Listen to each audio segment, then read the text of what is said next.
All right. And we are live. Welcome to the Iron Lords podcast, episode number 58. And it's another glorious Sunday, and we are back from PAX East at the round table on the Lord's Day. And somebody got their mic on. Who got their mic on? Me, goddammit. Mute your damn mic. We've got Shenmue returning, PAX East impressions, the impact of Dark Souls, PS5 in the next console generation, God of War reviews, inside Xbox and backward compatibility to discuss. So we're going to get right into it. So let's introduce the four horsemen of gaming, those usual suspects at the round table. My co-host with the co-most, my brother from another mother, the difficult game conqueror, and the howl of the young wolf. My man, Lord Addict, how you doing, sir? Pretty good. I do want to state that Kid Smooth is no longer the Bloodborne King. I am the Bloodborne King. What's up? Talk about it. Talk about it. I heard some things in these Bloodborne streaks you finished. I beat the expansion. I beat the expansion that everyone claimed I couldn't touch. Every boss, they were moving the post. They're you can't beat this one. You can't beat the next one. Then I get to the last boss, and and people in my chat was like, "You will never beat this dude." And then I literally had people join right after I beat. It's like, "Oh man, he beat it." Exactly. Difficult game conqueror.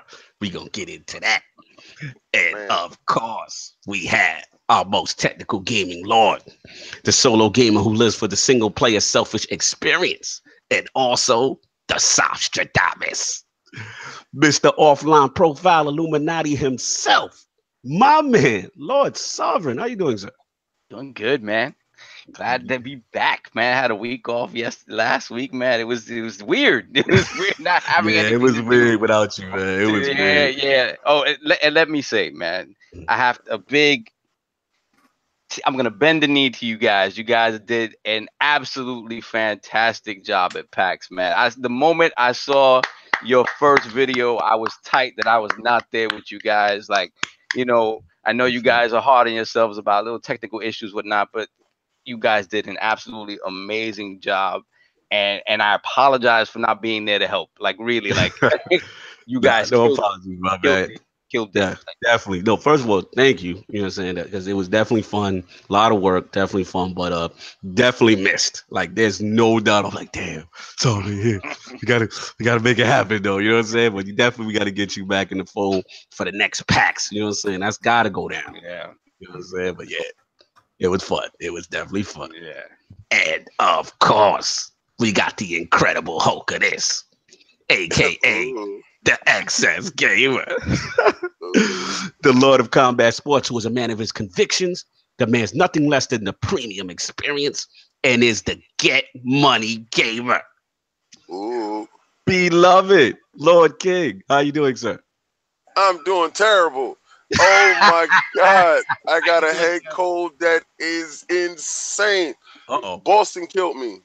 Like, yo, we was in PAX, and we got like deep inside the convention hall. We moving, we shaking, and we said, yo, all right, let's get ready to wrap things up, because it was like the first day or something like that, and it was little kids Smooth and us, and we walking up, and it's snowing, and we have on hoodies. Some people had on a t-shirt. Shout out to the Iron Lord t-shirt. So, it took us by storm. I think that was the moment the sickness kicked in. Boston was like, "Welcome back, King. You're sick. You're going to take that with you when you leave." I got back home to New York, and it was just, one day I was under the rope so bad. I felt like Roy Jones when he got hit. It was just like both my feet was crossed. I was in bed. I was just being mad rude. It's terrible. It's still on me right now. Shout out to Mucinex. I want PC off of that Mucinex. let's get to these fights, because when we was in PAX, Lord Cognito, Lord Cognito tried his hardest, man. Shout out to Cognito, man. He tried his hardest to get me into to watch a fight. And these pubs, I told you, Boston is like a giant New Jersey. Show up about 5 minutes before you left. He's like, I'm out, and then shut the door. Hell yeah, because it was like, fuck, FTW, you know what I'm saying? So that didn't happen, but it was good fights, right? So I had to watch them on replay. Now, you had the whatchamacallit, the Laura Hurd fight, Estee Lande Laura versus Jarrett Hurd. That was a unification bout. Now, that was a bout that you saw a bigger man versus a skilled Cuban fighter. Okay. Let me tell you, it was 12 rounds of the immovable object versus the irresistible force. On that day, both men wanted their names to be heard, and their names will be down in the fight history books. Laura sticking and moving, hitting and bopping, stabbing and jabbing. It was beautiful to see the Cuban style being represented in this man. But at the same time, Jarrett Hurd was not hearing not a daggone word that he was saying out of his mouth. He wasn't hearing anything that he said, anything that he with him with. He was like, yeah, thank you, sir. I enjoy all of the stuff that you're giving me. He was like the juggernaut. And in the 9th round, you saw in Laura's face, he just said, man, what can I do to stop this dude? And it was really, he didn't have an answer in the 9th round, but he came out in the 10th round. He had the strength of a god, and he was going at it. But in the 12th round, Jarrett Hurd hit him with a short left hook off a counter right hand and dropped him. He got up to answer the call, but that was what took away his belt. At the end, he lost by 1 point. It was a great fight. If y'all go see it, go check it out on Showtime. Showtime's putting out these fights this year. But on to the UFC with my girl G.I. Jane got busy. She got busy. I got to give this to Lord Cognito because I'm just a fan watching UFC. But I'm a fan of this little girl. She's not a little girl, but she's a savage. She did her thing. Shout out to her. The main event was absolutely spectacular. We had Dustin Poirier versus was it Justin Gagey? I can always pronounce his name. That was a war. I mean, to be honest, I don't even know how Dustin Poirier, his legs is going to survive after the leg kicks that he was taking. I don't know how he's going to be able to function and walk. But I'm gonna tell you right now, man. Yeah, it was an amazing fight. He caught old boy, like say like 3rd or 4th round or whatever it was, and it was a new type of boogaloo. It was a delayed boogaloo. It was the boogaloo where you thought you was in it, but your body was like, you're not there yet, baby. And then like it's like one of his legs gave out. It was weird because it was like. Like his body was all right, but just one leg was like, no. It was doing all type of stuff. So yeah, shout out to him though. He put up a game effort. He definitely got the lightweight division is gonna be crazy. He wants his title shot with Khabib. You know what I'm saying? After that, and you gotta make an argument for him because Connor's not around. Ferguson's out. You know what I'm saying? I got a question for you, Lord Cognito. I got a question for you. You think your man Connor did that on purpose because he ain't want to fight Khabib, man? Let's talk about it. We missed the week. Because he didn't want to fight somebody. I'm gonna be real with you. Connor is about the theatrics. Connor knows how to get his name out there. You know what I'm saying? So I don't know if it's a ploy. All right, obviously we know it's some real beef because his little man's got cornered by Khabib's people. Khabib's people ran down on his little man's his UFC partner dude in the low division was like, yeah, what now? You was talking that hot, you know what I'm saying? And they rolled up on him. So this was supposed to be the retaliation. Like Connor threw out the goon, he sent out the Irish goons, whatever. They surrounded the bus. Now, you know, come on, you hurting other fighters, you doing all this other craziness. I can't condone that. You know what I'm saying? So I don't know where his head's at. He got to do that time. You know, he's gonna get sued. So he's blowing all this money away. I don't know where his head's at. I know he tries to get his name out. I heard he just got the misdemeanors now, right? He ain't getting that? Yeah, it's nothing serious with that, you know, because he didn't attack the guy personally. Right. What he did was reckless endangerment of people that was involved, and it's a misdemeanor, and it got dropped down to a lesser charge. It's not the fact that, you know, he got time that he's going to do because there's going to be time served and he's going to pay a heavy fine and he's going to get sued. But the problem is that Dana White and the UFC can no longer associate themselves with this maniac. And in doing that, you know, they close themselves off from this individual's fantastic fight powers. I honestly think that the fight with him and Khabib was a 50-50 fight. Yeah, and it is. I'm thinking Khabib that is his kryptonite.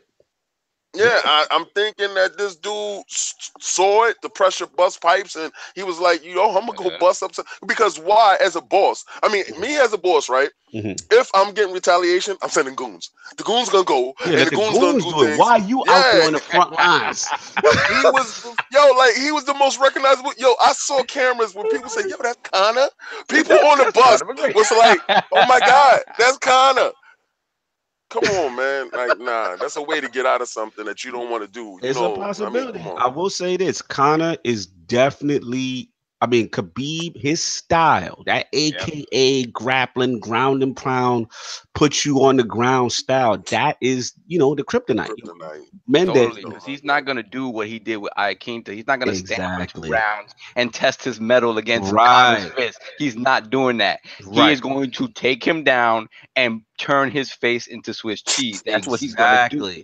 And on top of that, let's be real, Connor's Achilles heel has always been stamina in the ground game. You know what I'm saying? Now, I will say this, though. Seeing Khabib versus Iaquinta, his chin game, he leave his head open. He leave his head up when he backs. His boxing is trash. Like that's why the Poirier fight is interesting, because if he decides, hey, let me test my mettle against this guy standing up, it could be a problem. Poirier's boxing is excellent. He gets hit a lot, but his boxing is excellent. But man, if he decides to do that, it could be night. It could be night. Yeah, man. So that's pretty much what it was. Just shout out to the undercard. Rest in peace to my man, the veteran Carlos Condit, man. It's a wrap. It's a good run. I remember he was one of the top guys. Natural born killer, baby. But man. Olivier, he had that boy doing the choke. He had him in the choke. It was a wrap. Who else? All the veterans Go ahead, Saul. I think real quickly what King was alluding to when he passed it over to you was UFC 223 last week, where he had Rose Namajunas versus Joanna Jędrzejczyk. Yeah, that Thug Rose, the truth. I love her cold-blooded face. G.I. Jane. I tagged to G.I. Jane. She got the shaved head, emotionless face. Game. I love her.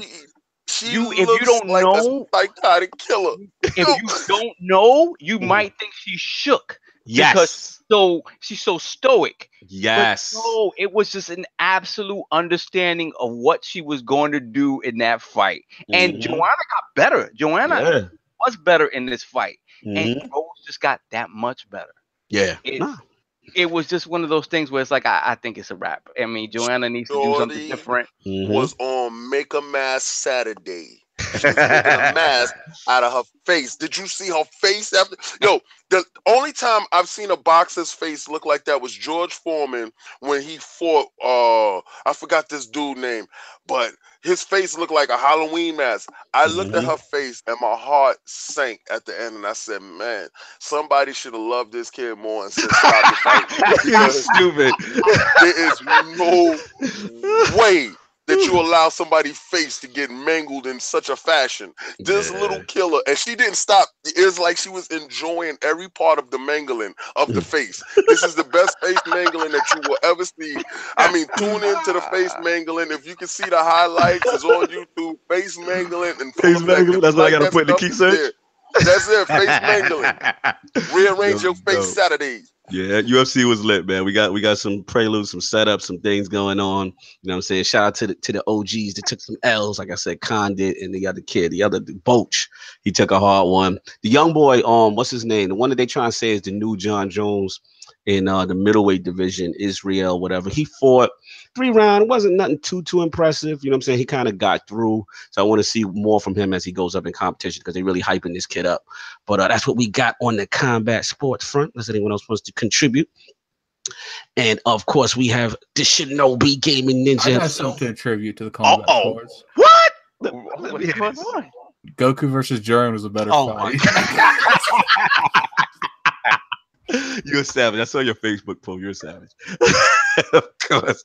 We have the Shinobi gaming ninja himself, Lord Cognito, spreading that realness in the realm of the ILP.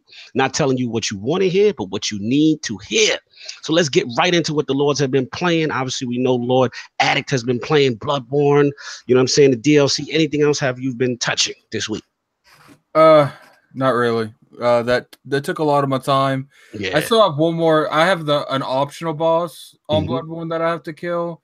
He's like a weird dude. Like you take half his health, and he just like his whole lower abdomen just gets completely erased, and he's crawling at you, and like lava is spraying behind him. You can't go to the left of him. You can't go to the right. You can't go behind him. And I was like, yeah, I'm gonna have to get ready for ILP. I don't got time for this right now. Fair enough. Lord Saab, what have you been playing this week? So this week, basically nothing, man. The only thing I did was fire up the Red Dead in 4K. Ooh, Lord. Oh, crispy. The absolute best way to play that game now on this planet is with an Xbox One X. That game looks absolutely amazing. Anybody who's not played Red Dead, please. Cognito, please. I threw it on this morning just to see. I have to see it It's before insane. I do the show. I was like, woo, wow. Lord. Yeah. Wow. And I see how I heard the DLC is even better. Oh, the Undead Nightmare is fantastic. Yeah. Okay. One of the best DLCs ever dropped for anything. It's so complete, it's fantastic. So that was it for this week. Last week, while you guys were away at PAX, I was able to play a little bit more Far Cry. That game is I don't care anything about the story, and people get mad because it was supposed to say something political and they didn't. I don't care. It's Far Cry. They know how to make an open world murder simulator, and that's what that is. That's a straight murder simulator. and at that, it's fantastic. I will say this: that game has no chill whatsoever. There is beef in the streets at all time. If you walk on the road, be prepared for beef at all times. Like anytime I have to go from A to B, I take the scenic route through the woods. I'd rather get attacked by a puma or whatever, because if you take the road, right, you will get right. You walk on the road, right? So one of the trucks that belongs to the cult drive by 2 or 3 guys in it. They'll attack you, right? If you don't kill all of them quickly, one of them gonna set off a flare. And that's gonna bring in the reinforcements. Oh, he got the snitch mechanic. Oh my Lord. The reinforcements come. You'll have a couple of guys on ATV come. Then you get air support. Then you get guys dropping bombs on you from above. And then at the end of all this is from a small militia that has taken over a town. It's not a small militia. These guys are penetrating all levels of government. It's crazy stuff. So then at the end of all that, if you happen to survive, you're gonna get attacked by like a puma or a bear. They're gonna say, "Oh wait, what's going on in the street? Let's go." And this is every encounter. So that game is crazy. It's really fun. Forget about all that other stories, whatever. The game is fantastic. And I did pick up the Bad Dudes finally for the Switch, and I tell you, nostalgia is a funny thing. I had to believe something that it wasn't, right? That is horrible. It didn't translate well to the modern era. Oh no, I got to experience that for Shenmue. Oh damn! Yo, I honestly think that when people get a hold of this Shenmue, just like Lord Addict just said, I honestly see like people gonna be like, "Oh, we got it." Oh no, I know that it's not gonna translate well, man. When it's you the first to do it, there's been very few games that I feel like have survived the amount of time that it's been out. If you've been out for more than 15 years and you go back, the nostalgia, it's not nostalgia glasses. That has took over your body. You've been nostalgia possessed to like that game. We gonna get into it. Lord King, what have you been playing? All right, so you know I played absolutely nothing when we was at PAX. Yeah. I was trying to play my Switch. I brought my Switch with me, but listen, walking around 12 hours a day on your feet constantly, doing this, that, and the third, and then in Boston, you know, you got to walk to any place because you know they Ubers. Let me shout out to the garbage Uber situation. Yo, let me tell you something. Yeah. I'm into premium. You know, you saw you put Uber X and they bring up a beat up minivan. Wow. Yo, spending $35 on a beat up minivan. I'm not a fan of this. Something has to be stopped, and I'm gonna talk to the mayor of that little bum town. That can't be. That's not the way. That's not the way. All right. Sorry, that's a minor rant on him. We were. No, okay. You know, you have to let me. Ask Addict. Did Addict like it? Did you like it, Addict? No, I didn't even like it. But, Addict didn't care about those things at all. No, he can't. He can't. When he paid that $10 and he looked at it. When we sit there, I kid you not, like the when that minivan pulled up, we was like, yo, like that can't be in the past us. So okay, that isn't it. So we're sitting there, and it turns out that it turned around and it showed right beside us, and D looked at us with the most serious face. I thought he was about to be like, yo, I need another one. No, see ya. Send it back. Crazy. That was absolutely hard. Anyway, so I really wanted to play my Switch. I brought my Switch with me. I was like, I'm gonna get all these little Mario balloons. Nope, didn't happen. All right, so got back here and I played my Division 4K update. Insane. Shout out to Ubisoft for never giving up on not one game.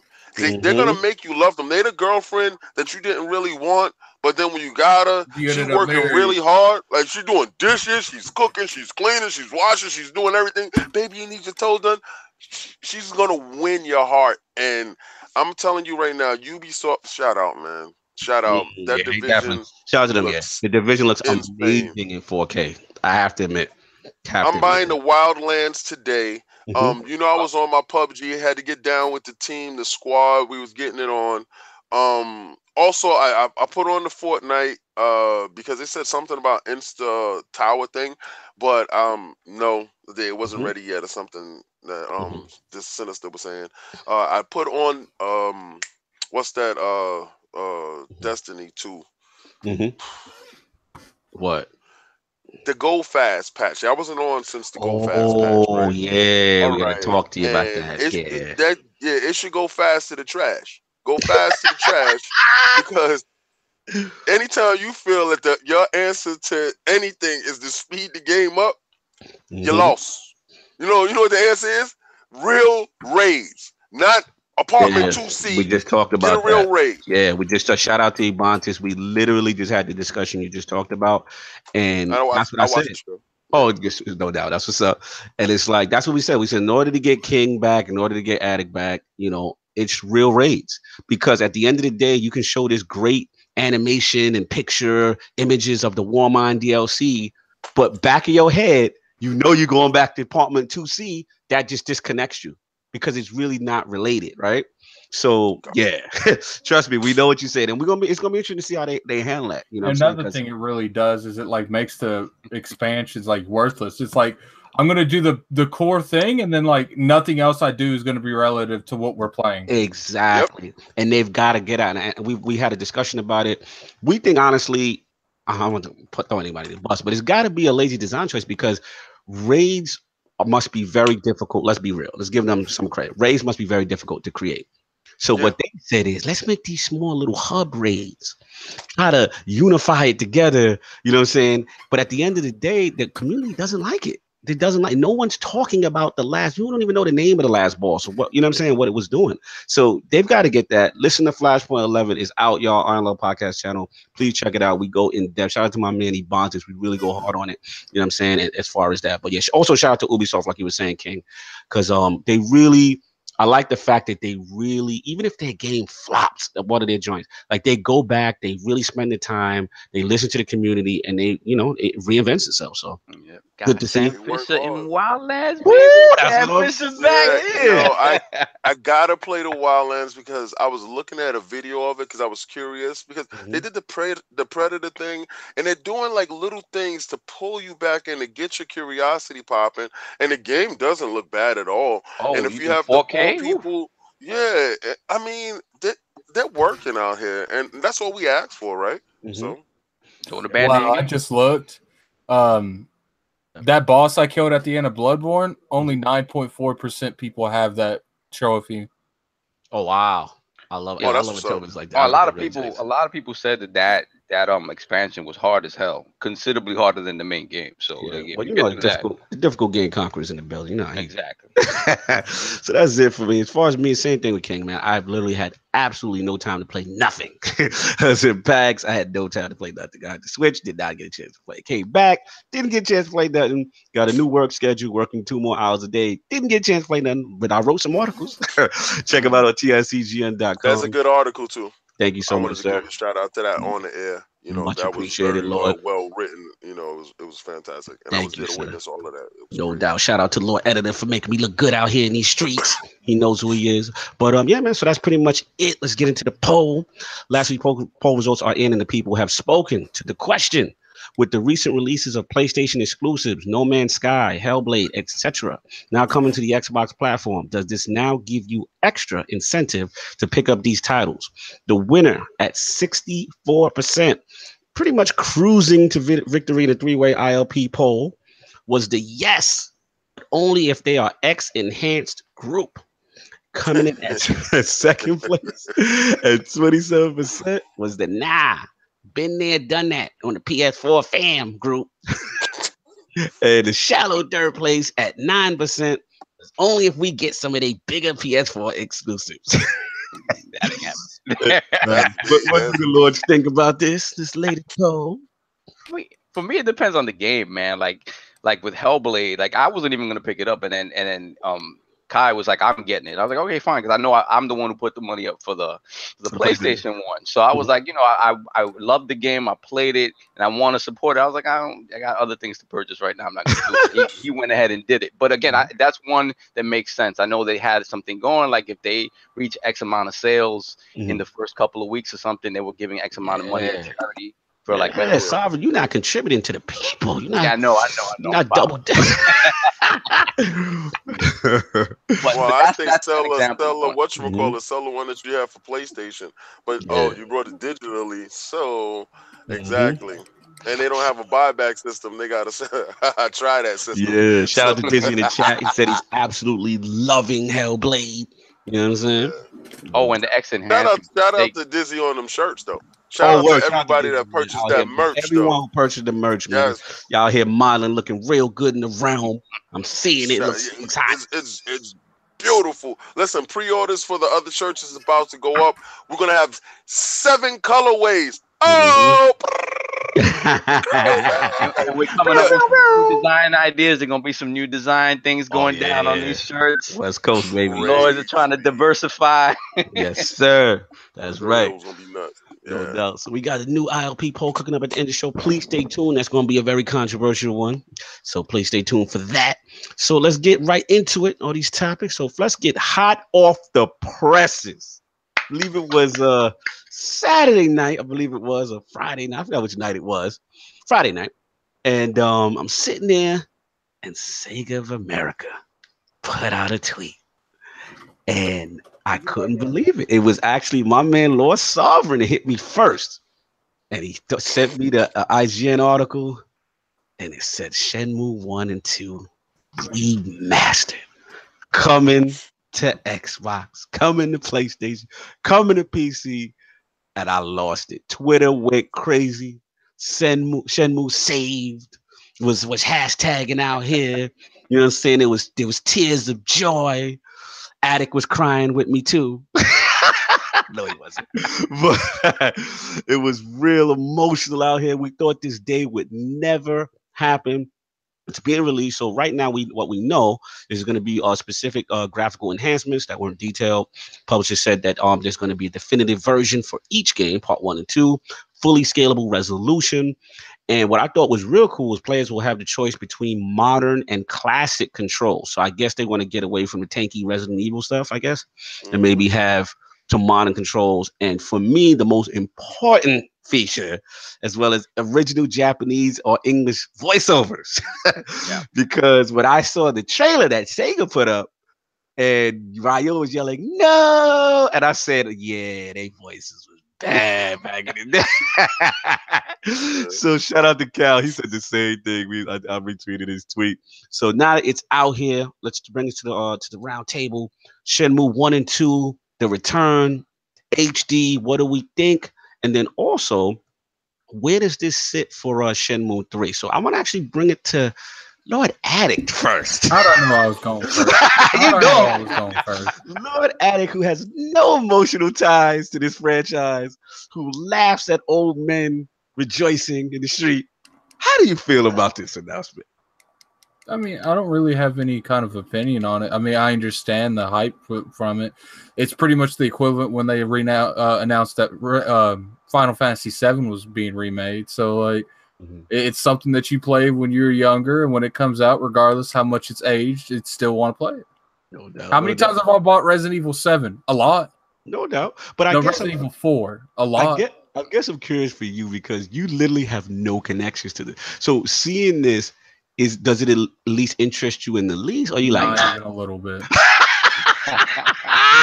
There's nothing that interests you about Shenmue. It just looks like the poor man's Fable to me, to be honest with you. Oh, wow. Fire. Fair enough. Okay, so we got that. And the next question I got for Addict is, with this release, and specifically on the Xbox side, because that's a point of contention right now, because obviously we know Shenmue 3 is, from right now, we know PS4 exclusive and PC. So do we feel this may work out positively for Xbox in terms of Shenmue 3? It just depends if it actually sells. I mean, if it comes out and does 5, then they're definitely not going to bring out a port for 3. Interesting. So, I mean, I put it on. Xbox fans, if you want that game, you better support this. Support it. Facts. Which means you. I don't want it. Like, there's a difference. Shenmue 3 cannot come out and I wouldn't lose a night of sleep. So, you know, that's all you guys. And you know, maybe if it's reasonably priced, I'll buy it just for the support, but I ain't playing it. Now, we did hear that Shenmue 1 and 2, shout out to Spawnwave, is $30. That surprised me. It's only $30 for both. For both. Addict. What's up? We got to do a history lesson. What's up? $30. Yeah. But how much are they paying me to play it? How much? I'm done with you. It's a hard game, Addict. It's right up the alley. When it's a good streaming game. I think it'd be a good game for you to stream. It would be funny to watch you rage. It's a fantastic game to stream. Yeah, it would be funny to watch you rage against certain fights. QTE madness. Oh yeah. Please. Oh my Lord. I just beat one of the hardest experiences on consoles right now. Shut up. But the QTEs are limiting in a way that can get on your nerves. And again, if they don't fix some of the timing on that stuff, because again, those games come with their jank, regardless of whatever you have. Like, it's one of those games where I'm fighting the mechanics more than I'm fighting the game. Sometimes, especially the first one. That's literally what you just said. The first one, yeah. I don't know. 2 was cleaned up a little bit, but the first one, some instances, like, you know, if you like tank controls, you're gonna get some tank controls. You're gonna get some tank control. Exactly. So let's bring it over. Lord Sov, Lord King, Shenmue returning. What was your reactions out here? My reaction was Year Dreams Part 2. Like, you know, let's go. For me this year, like with Shenmue coming back, getting my Red Dead finally, to me, it's one of those things where they're starting to listen about, you know, bringing back these old properties that we haven't seen for a while. Hopefully getting a Splinter Cell game. That's what I'm hoping all this Sam Fisher talk is leading to, getting Splinter Cell. That's my heart as well. So I hope that's what it is. In terms of Shenmue, the only thing that disappointed me a little bit about the announcement is that it's not really a full remaster. Like, they're upgrading, you know, resolutions and stuff like that, making it widescreen. But I don't know that we're getting like it's not getting that widescreen means a lot, though. That widescreen means a lot. You're getting the same crap with up-res and no textures done over. I mean, listen. Is it nice to to translate the assets over, upscale them, you know, to now? Yeah, fine. If people's clamoring for it, let's make a quick buck off of this. We can change a couple of things on it. Me personally, I'm going to get it just out of support factor. Am I going to play it? Probably not. Because it's not something that I can say that I was looking forward to. I was something that I expected a long time ago. But the noise got probably so definite in Sega's office that they said we can actually churn a buck on this. Probably be digital only too. So at that price point, yeah, it's gonna sell at that price point. I always knew that Shenmue 3 was coming to Xbox anyway. Yeah, it's just a matter of it's still not it's not officially confirmed, but it looks like, I mean, the tea leaves seem to be leaning your way. Yeah, I think it's coming. It's coming. I don't know about launch, but it's coming. Yeah, it's probably not a launch exclusive. I agree. I think launch exclusive for PlayStation. Yeah, my gut tells me it's probably a similar situation to how, you know, No Man's Sky, Hellblade things. You know, it may be like that period of exclusivity, because we do know the publisher, I believe it was Deep Silver or so. They're the ones who actually, I believe, are going to publish it, I believe. And then THQ Nordic owns them now. They now own them. So, and THQ they've been known Nordic to go cross making moves. Yo, THQ Nordic is out here, you know what I mean, in these streets. So that definitely bodes well for Shenmue's future as far as cross-platform. And I will say this, like King was saying, it's like, you know, it's one of those things that they put this, that you put this out as, you know, to get the fever up. Why do people love Shenmue? Yada yada yada. You got part 1, you got part 2, and then you can go right into the sequel. But, you know, like we were saying, it makes no sense from the Xbox perspective to give them 1 and 2 and not 3. Well, I mean, they're going to do that to Kingdom Hearts. And what's it now? Break down the Kingdom Hearts thing for me, Lord. What's the deal with that? They're getting also 1 and 2 and not 3. We're getting 3, but not 1 and 2. Okay, so you're getting the later version, but you're not getting the older version. Yep, and then Square Enix is going to bitch why Kingdom Hearts 3 didn't sell on Xbox. Wasn't 1 and 2 like exclusive to PlayStation or something like that? Well, I mean, see, at that time, PlayStation owned pretty much the majority of stock in Square Enix, so you'll never see any of those games at that time frame come out for Xbox. That's why you didn't see Final Fantasy X come out for Xbox or 12. Right. Because so at that time, the expectation is that that game wasn't coming anyway, to be regardless. I mean, there's a lot of games that over a period of time, if it's owned by a certain company or distributed by that company, you're just never going to get those sequels or prequels. Absolutely. But yeah, like shout out to the chat right now. They go crazy. Shout out to Punch and Native going at it about shit. Here's the thing, y'all. For the people who obviously don't get it, and they look at it and like, why these old OGs getting all hyped for this? Like, you gotta understand, like Shenmue's place, and we've talked about it in nauseam on ILP. Shenmue's place is, prior to it existing, it is the father of the open world RPG. And in reference to that, graphically, for what its time, for what it was doing, was outstanding, including having different game systems in it. So you had a fighting game inside the game, you had QTEs inside the game, and like I said, you had this open world cinematic with all this tremendous dialogue, all these great characters. So for it to finally come back, which people thought at this point, you know, we were getting to that point, like this thing's not happening. You know, because shout out to Dreamcast guy, he put out a video yesterday. Apparently there was one remastered that someone else did on their own during the 360 and PS3 era, and Sega did not greenlight it. So just to see it come back is a good sign. Also to see it get ready right before 3, you know what I'm saying, is a good sign. It was just good to see the feels out there, the Sega kids out there repping, you know what I'm saying, wanting to see this thing, you know, come back. Would I have liked the full remaster? Absolutely. You know what I'm saying? Remasters are better. Yeah, remasters are better. I mean, I will say that when it's something that you're passionate about, you want the full treatment. So I will say that. We'll see what happens. You know what I'm saying? I will support it. That's off. I see what you're As a Sega kid, yeah, it was just a lot of Sega love too. I mean, they announced that Mega Drive Mini that so far is only. It better be done right.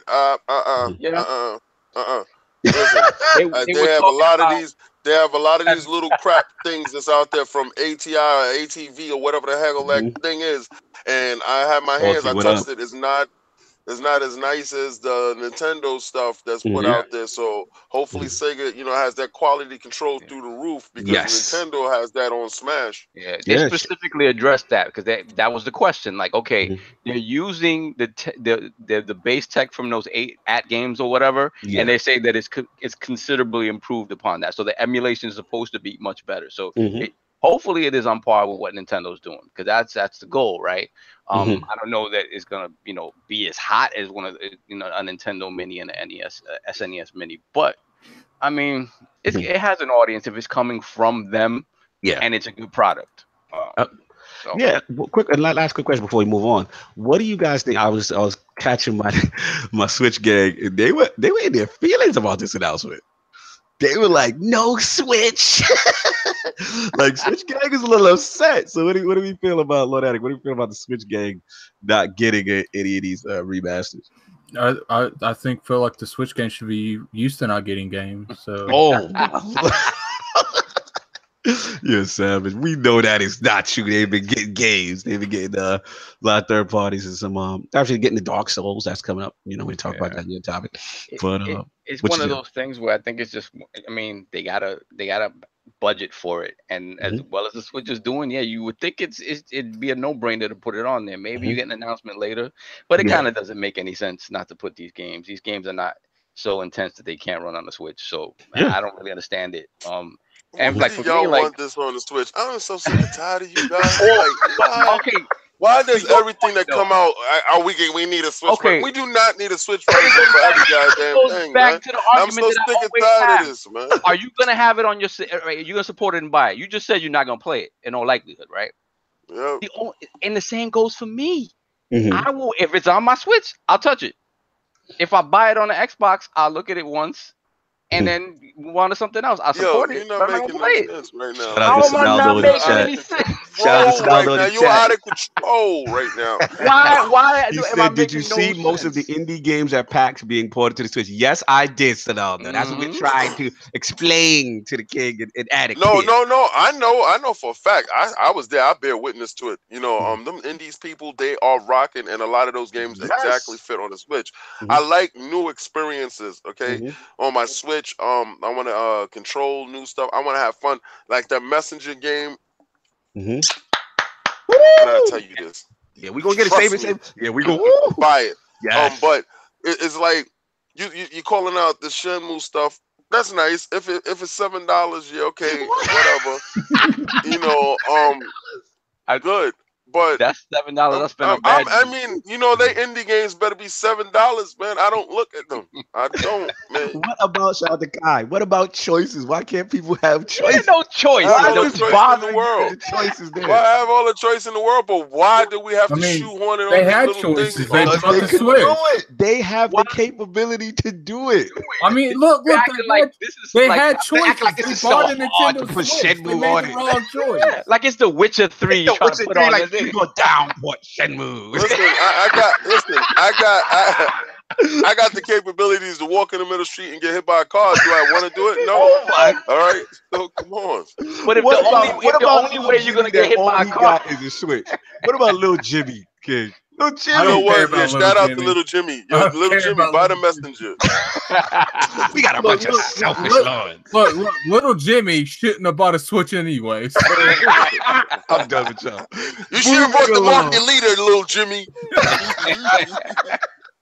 No, stop. This happening, man. We can't take it. About the market leader. There's no converting them.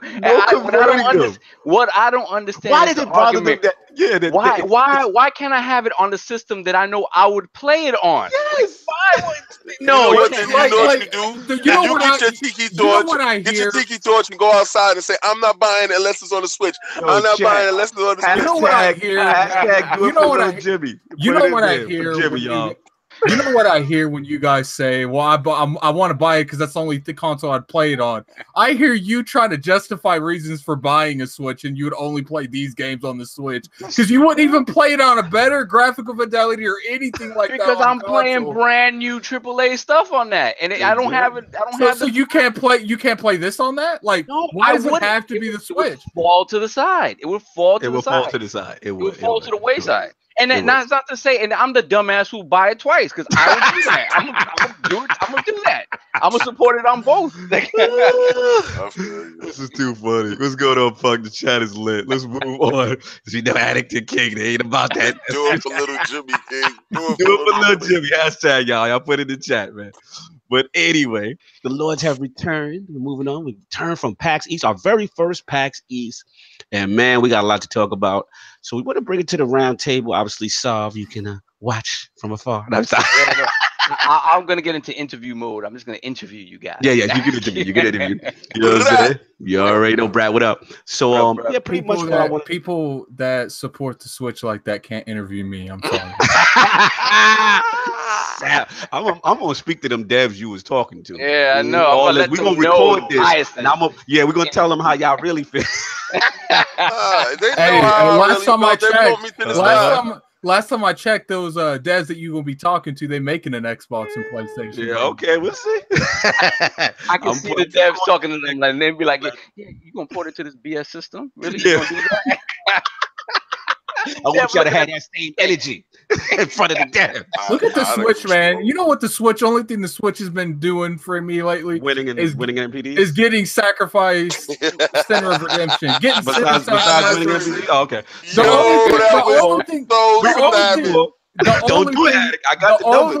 only thing that thing's been doing here for me lately is getting Sinner Sacrifice Redemption delayed because of that.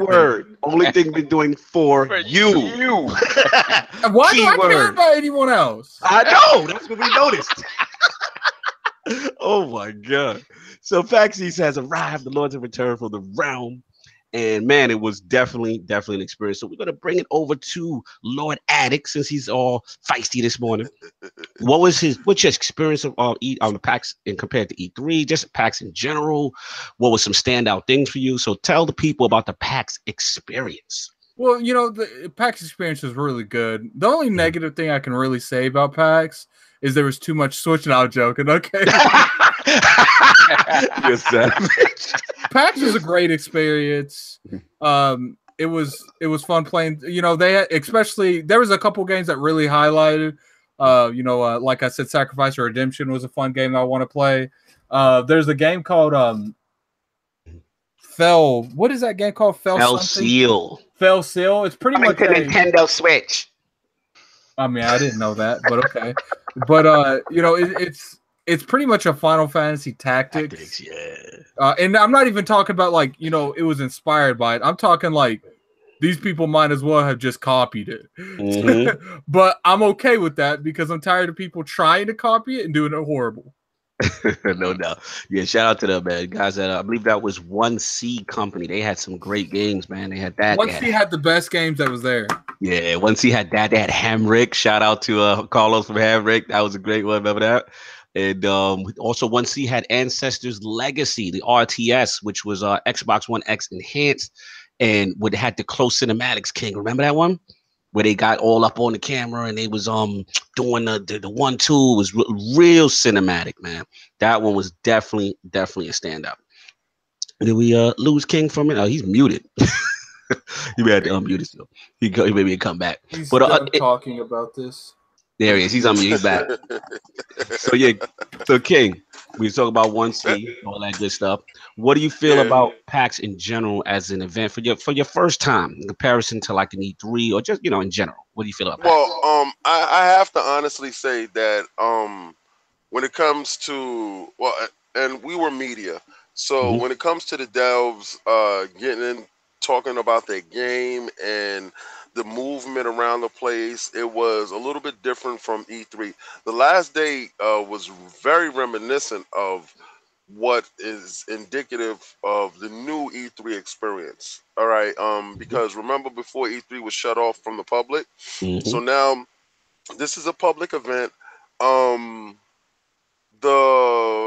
The venue is a robust venue. It's big. It's a big enough venue that you can move around. You can see stuff. The games that was on display is new games, a lot of little games. The booths was set up more like a Comic-Con type of feel, opposed to E3. E3 is a lot of big set pieces. Yes. This is a lot of bite-sized chunks. So if you've ever been to like a Comic-Con and you know that they have tons of little booths all around the place, it's the same exact way. As far as selling merch and stuff like that, it goes along those same exact paths of merch will be sold here and there. What you have to realize is these devs, some of them, the ones that we gave t-shirts to, were 100% into giving you what the game was about, how to control with their game, what their vision for the company is, and the passion that they brought across was very strong. Like you felt it. So those they got t-shirts because there was Iron Lords worthy. You know, and then you had some devs that, you know, felt like it was a chore for them to be there. And they didn't get a t-shirt. Not saying that all devs that didn't get a t-shirt acted in that manner. Some definitely, you know, I look at it, Lord Cognito, like, this dude is not, you know, working hard as far as getting this across, because there is competition on that floor. Everywhere you turn, there was fantastic games. And I'm honestly, I can't tell you that we covered every fantastic game there, but for anybody to say that this industry is in a downturn or is heading towards a crash, they're out of their mind. There was a game that Lord Cognito was playing with a piggy game. Him and Addict was playing it. The graphics was horrible. All right, it was absolutely horrible. But these guys was having so much fun making a sandwich with a pig. And every time they got shot, like bacon blood will fly off of them. I was in amazement of little games. Is this one game, Harrock? I think that's the one where it was the book. You read the book at the bottom. Yeah. Yo. All right, it's black and white, which with red will pop up on the screen where bad stuff is going down. It looks cute. It is the bloodiest game I've ever seen. All right? Yes.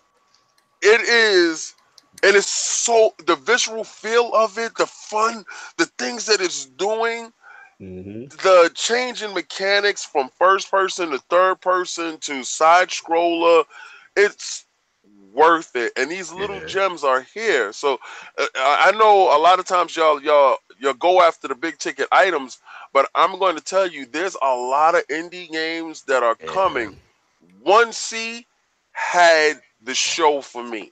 No doubt. 1C definitely had a tremendous impression, like tremendous booth, and I think just nailed it, man. I think the whole thing, for anybody who's not gone, shout out to Gamer Perspective last night. That's what I liked about 1C is they respected us as individuals. Yes, like we turned around, their entire booth was filled, like every station, and I played the first game and turned around. They done cleared the entire booth so we could play all their games. Yeah, 1C was very accommodating, and it had just high quality stuff. You know what I'm saying? You said we had Fellsil over there, the Final Fantasy Tactics style game. You had Heimrich, which what King was talking about, that kind of thought it was going to be some cutesy adventure game with some cutesy character, and this thing turned out to be the most visceral, funniest game ever with all these different mechanics. And at one point, Attic is like, what mechanic don't you have in it? Like, you have action, you have first person shooting, and then he was like, oh, what, you gotta have a racing? And the guy's like, oh yeah, we have a racing segment. And we're like, yo.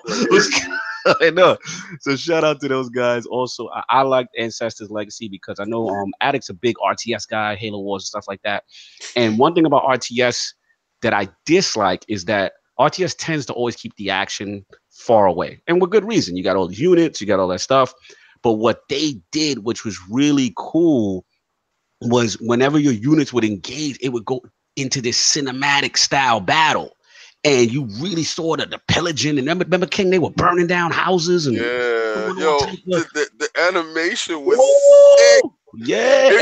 Because he put it was called what was it? Not Fight Cam. It was Cinematic Cam, something like that. Yeah, he had a name for it. Yeah. Yeah, and it was amazing. It was amazing, man. Shout out to them. I want to also shout out for me. I got, obviously you seen the article, guys. Please support it. The links in the description. But it, like, kind of like the 10 top sleeper ones. But also, let's give a shout out to the big name guys, like State of Decay 2, y'all. Oh, woo! You know what I'm saying? State of Decay 2 was lit. First of all, shout out to Lord Fogey. You know what I'm saying? Richard Fogey, the crew, you know, game designer. Also, level designer, Luis Yepes. Great guy, man. Got a chance to sit down and talk to those guys and schmooze a little bit.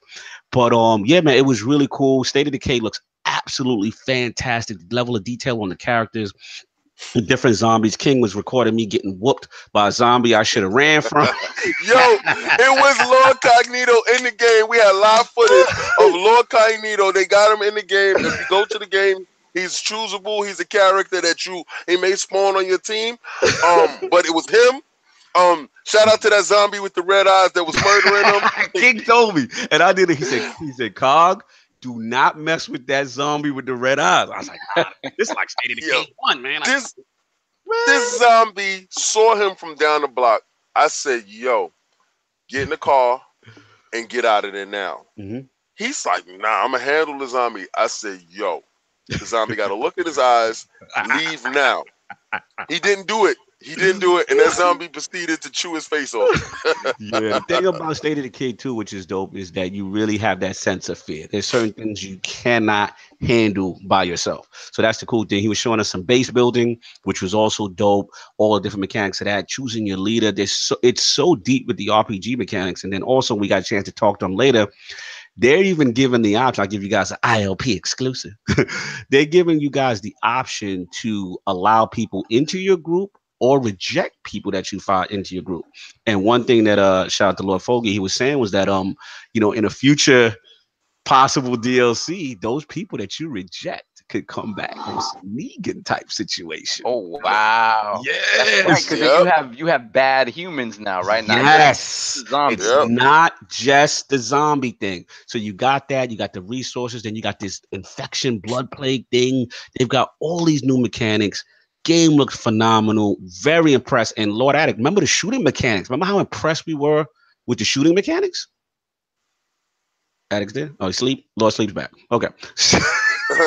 Hit those likes, guys. Hit those likes. It's 39 of you in here. Let's rock. Please hit those likes, y'all. So yeah, man, it was really cool. All right, Dizzy says it doesn't let you bring it to your own world. No, here's how it works with the co-op. Basically, the way it was explained to me by Low Fogey is, Dizzy, if you got your crew, right, and you got your survivors, you're bringing in one of your guys from your world into my world, and he could get permadeath. So you better be very careful about who you bring into your friend's world. You like, don't be bringing your A+ dude all the time. Because he could be out of there. You know what I mean? So that's definitely something that you guys need to keep in mind. You know what I'm saying? And then also the progression of leader type skills. There was like Warlord and all this other stuff going on. And shout out to, like I said, our man Luis. He's also a Destiny guy. So we was talking with him. But yeah, he's also talking about how the scale of the worlds in comparison to part 1. So yeah, State of Decay, definitely. I mean, the cosign ILP seal of approval all the way on that. I want to also shout out Ashen. Did I miss anything?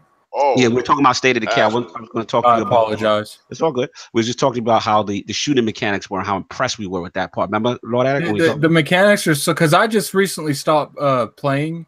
I've been thinking about streaming it, but I haven't really took that in initiative yet. They were so good where I was just playing the first one again. I was missing every shot because I was trying to use those garbage mechanics. Yes. And that's nothing compared to like the first one. The first one had extreme circumstances and it was being made. You know, it was an arcade game. It didn't even really have a whole lot of budget behind it. You know, it was great for what it was. Yes, absolutely. And what I liked about it too, King, was like you saw every bit of detail on the character. If he had a knife, he had the gun, everything was placed on your character, your level backpack. You know what I'm saying? Like the amount of detail on the character. That game made me break my Game Pass subscription. Yes. Yes. Because I know I was getting the game for free in Game Pass, right?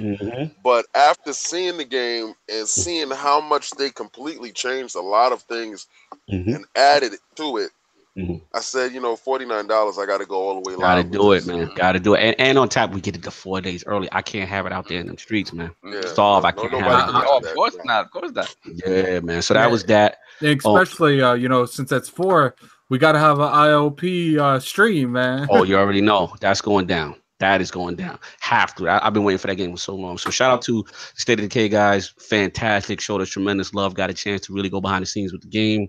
Fantastic. Also want to shout out a couple of names real quick out of the big guys. Ashen, you know what I'm saying? My guy, Derek Bradley, the creative director.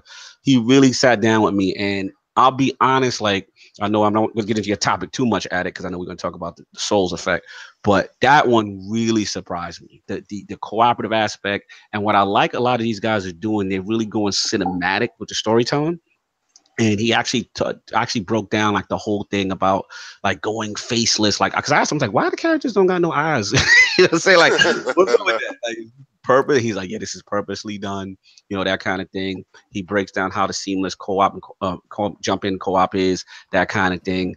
And then he was talking about like the weapon progression that like basically like you can continue to level things up, even if it's like your level 1 club from the very beginning. Like if you had a passion for it, you can continue to do things with the progression in reference to that. So that really impressed me. Shout out to that. And then shout out to Addict Cold Vein, y'all. Cold Vein. Woo! Let me tell you, man. It's soft. Did you see the video we put up with I saw the video. I saw the Cold Vein stuff. Yeah. Yo, King, Addict, talked about that Cold Vein, y'all. What y'all felt when y'all saw that? I knew about that game going in, and then I saw Addict playing the game. Mm-hmm. Yes. This guy listen, let me tell you something about Addict. This guy is underrated. All right. I want 2 squads to go to E3. Honestly, this is my heart right here. I really want 2 squads to go to E3. I want Lord Kaibatsu to go to E3, and I really want Lord Sovereign there. I really want to see Lord Kaibatsu versus Lord Addict when it comes to these hard games right here. Yeah, because you know he's the original OG difficult game conqueror. Right? But I've seen Lord Addict jump into these games. Remember that game Sinner? Yes. Yeah, busy. I've seen Lord Addict jump into these hard games, these soul type games, without a beat, like he was playing it all his life. Yes. Like he was playing it all his life. It is this is I almost beat blood type of stuff, man. I almost beat that display for Sinner on my it was my first attempt. I almost beat that dude until he like rode like a Gorgon off a Zelda and killed me. Yeah, man, you did your thing, man. You had it. You definitely had it. First of all, for me, like again, we're going to talk your next topic, but I'm usually not the Dark Souls type guy, but that game, the art style, it looks like an anime. Yo, Sav, when they said 3-player co-op. Oh, really? It's straight up co-op? 3-player co-op with a 4th AI companion. So it's right, really, you did mention that to me. Yeah, that's right. It's over. That's when they won for me. Because I was like, I don't like the game. But you telling me I can bring my crew? Help. I got help. And does it have that thing that the Souls games have where people can invade your game and stuff like that? Does it do that? I don't know about that yet, but that's another. I almost beat that boss too. I was really disappointed with that one. Yes, it's a wrap. An inch away from dying, and I died. Like, yeah. So how do you guys see it different than those games? Is it faster? Is it faster than Bloodborne? It's way faster pace. It's Break way it down, faster pace. I will say the only game I've ever seen that's more fast paced is Neo. Neo's crazy fast paced. Yeah, man, I was thoroughly impressed, and like I said, I love the art style. I love everything about it. Like I said, the cooperative aspect was literally cherry on the top for me. So just that anime, it looked like Devil May Cry mixed with Guyver, mixed with, you know what I'm saying? Just looked crazy. Whoever's their art team, on fire. Namco's got one. Shout out, speaking of Namco, Soul Calibur 6, y'all. Come on. King. Remember testify. Yo, when I saw it and I said, this is the pinnacle of them working with that engine. Because the first time they did it with Tekken, right? So usually it goes the opposite direction. It goes Soul Calibur, then Tekken, right? Yeah. And what I guess this has shown you that Soul Calibur has overtaken Tekken when it comes to fighting preference. Because usually the testing ground for any new engine from Namco is Soul Calibur or whatever they little titles is, and Tekken is the top high price ticket for them. Soul Calibur looks so complete, so polished. every particle effect, every cinematic when you're fighting, like it's like when you give hard hits, it's like it has a reverb of the world. I couldn't pre-order the game fast enough in my head. Like I'm calculating like how much money I'm spending walking through this show. That's a definite purchase. Definitely. Right? And that's a definite ILP challenge to other podcasts out there. Y'all can get that smoke. Like that smoke is available for that smoke. Keelik, I'm gonna tell you, Lord Cognito. Y'all can get that smoke, but don't put Addict in that at all. Keelik, Mitsurugi. Yo, we got the White Wolf in the house. Talk about. Yo, yeah, they got Geralt from The Witcher. What? Y'all gonna see Channel 5 get busy when it comes to that game. That's our persona. Yeah, y'all don't know. Y'all don't know. We get the woo ha. Woo ha. Y'all gonna get the woo ha. Y'all gonna get the woo ha. It's going down. It's going down. It's going down. Yeah, fantastic. Got a chance to speak with for Namco and those guys. And yeah, good interview with those guys. Refreshing. I like that they've added the Tekken 7 power crush mechanic, those moves that kind of like power through other moves to get through. Then they also have those cinematic joints. I forgot the name of them. Lokai knows the name, where it's those cinematic moves that if you hit it, you know what I'm saying, they doing the bombastic cinematic on you and taking man energy. You know what I'm saying? So it's like a comeback mechanic. Tekken 7 added it, but the way they've done it, and I tried to press them, y'all. I did some ILP on the spot reporting because I was pressing them as far as we know Unreal Engine. As far as the Xbox One X, how come the Tekken 7 4K enhancement is not out there? And basically, you know, he didn't want to comment on that, but I just said, look, is Soul Calibur gonna have this issue? Because right now we're seeing this one on the PC, 4K 60 max settings, yada yada yada. You know, Xbox One X guys want to utilize, you know, this power. Is it possible? So he says, you know, we have nothing to comment at this time and all this stuff. Those wasn't PCs. Those was the Xbox One X's that he was playing on. Side. Yeah, but the one I was playing, the one I got the footage up on was actually PC. Right, that was the day you left. That was on Sunday. Yeah, because I saw the PlayStations on the other side. Listen, I'm not talking that fanboy stuff. Right, I'm just gonna give you the straight facts. Like, I saw the PlayStation joint and I was like, let me go over to the other side. Yeah, it's not even close. It's night and day, and this is no fanboy stuff. It's literally, I mean, it's 4K 60 on the other side. Like it's just what it is. You know what I'm saying? You can see the difference. Yeah. So shout out to them. And then last thing I want to say, obviously, another thing we noticed is Unity Engine is out here in these streets, y'all. And it's been preferred engine of choice. Yeah, they continue to improve on it. Let me tell you, people gonna have to bend the knee to Unity because not only is it showcasing its power, it's showcasing its versatility. We went to Rising Star Games. They had Decay logos, which is a standout. Me and Addict love that game. Remember Decay logos, Addict? Yeah. With the game that broke down on me. Yeah, the one where you got to the boss. I got to the boss. Why you gotta throw the dev under the bus though? We wasn't gonna do that. No, I'm gonna be straight. Like, the best part about that was the game control. The game crashed on me. It did, but you know, we're talking about like probably a build that was probably a couple months old at that time. It's in development. It's gonna happen. Absolutely. But remember how good it looked and how amazing. Yeah, it had the Zelda vibe, but it also has some souls in the bosses. That just the art design looks like it really stayed. Like, yo, Decay logos is gonna look like it might be something, and it's also being ported to the Nintendo Switch. But we got that. But also they had this other racing game. Remember they had Trailblazers. They had Rico. You know what I'm saying? So these are 3 different style games. You know something? What's up? That was another dev that was 100%. The CEO was on site. Yeah. Facts. That was another dev because the Rico looked like Max Payne mixed with the Siege. Yeah, and a little Borderlands with the cell shading. Yeah, it was that was nuts. The frame rate, the speed of the game was crazy. How you got to clear out a room. What was that? The other game that was the racing game that had the squiddle Trailblazers where you switch things that y'all play.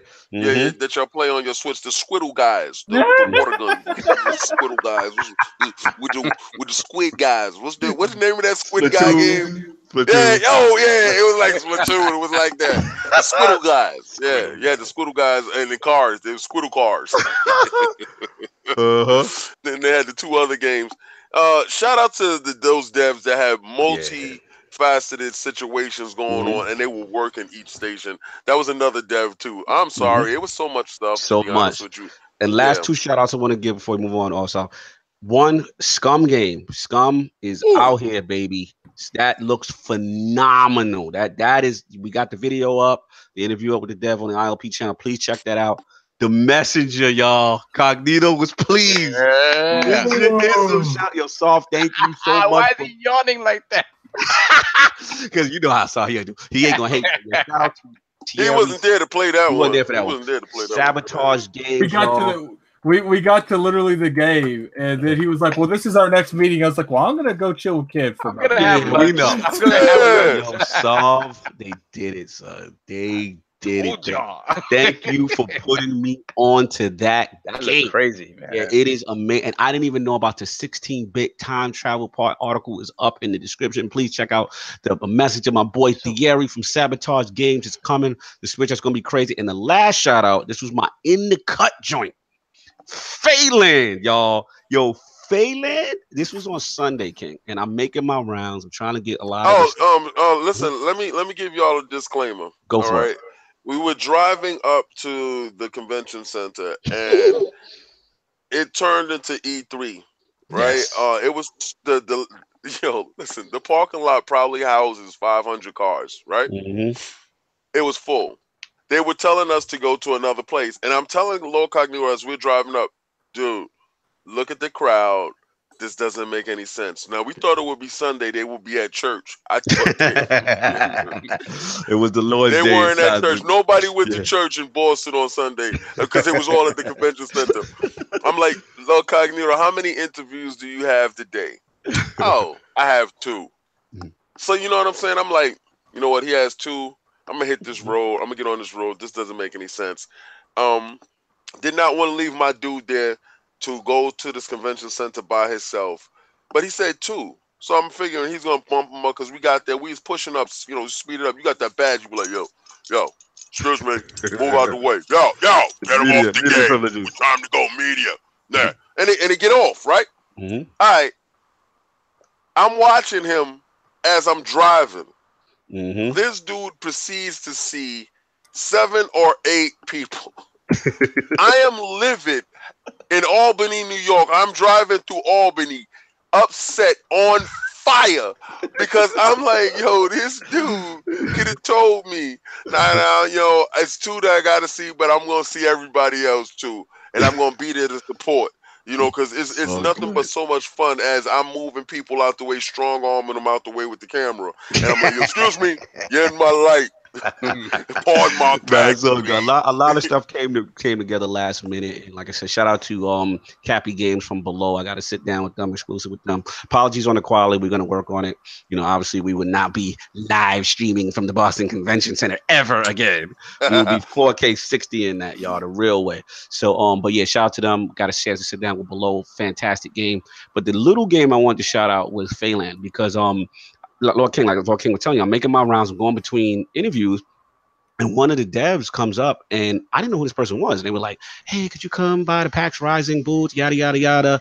And I'm like, I'm not trying to be disrespectful. You know what I'm saying? So I'm like, I don't really care about your game, but all right. I don't, what I'm saying? Like I literally had an appointment. It wasn't no disrespect. Like I literally had an appointment. So Lord Cognito, I finished my appointment, but as a man of my word, my feet were hurting. I wanted to go home. I said, let me go over to this Faeland booth and let me see.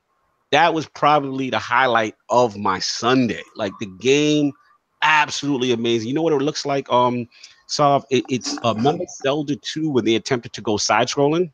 Yeah. All right. So it has that feel, but with way better animation, full RPG mechanics, story, the whole bit, towns.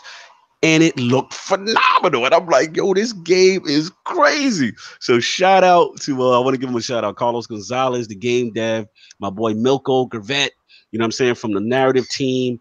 It's going to all platforms. I believe they have a Kickstarter jumping off April 17th. So in 2 days, go to tailgames.com. The game looks phenomenal, y'all. I will definitely, this is probably one of the first Kickstarters. I'm like, yo, I want this game to come out because they definitely said they're bringing it to Switch. This looks fantastic. Yeah, that's the only reason why he's sitting there telling you, yes. it's the highlight of the universe. I said, if this is Switch, y'all got my money. his strong arming of devs and asking them, and he get to the point, what engine, whatever, but it's the Switch, dog. Yes. And the guy goes, yes, it's Switch. And he goes, my man. He hit him with the, my man.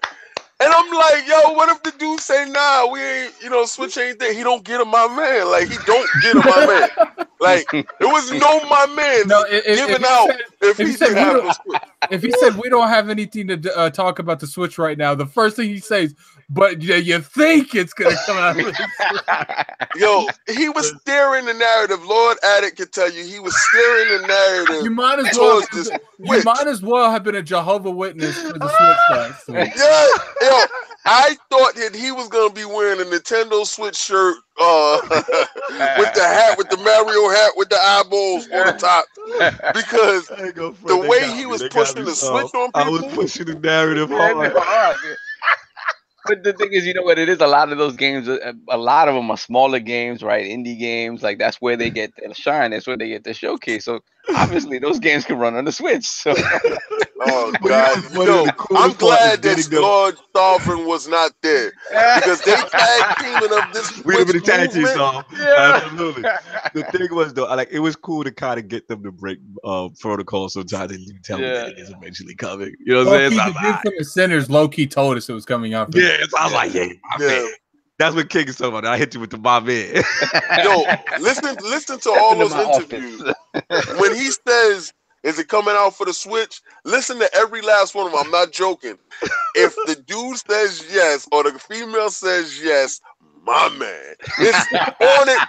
And he sounds just like Denzel Washington in Training Day. Oh my God, it was funny, man. My man.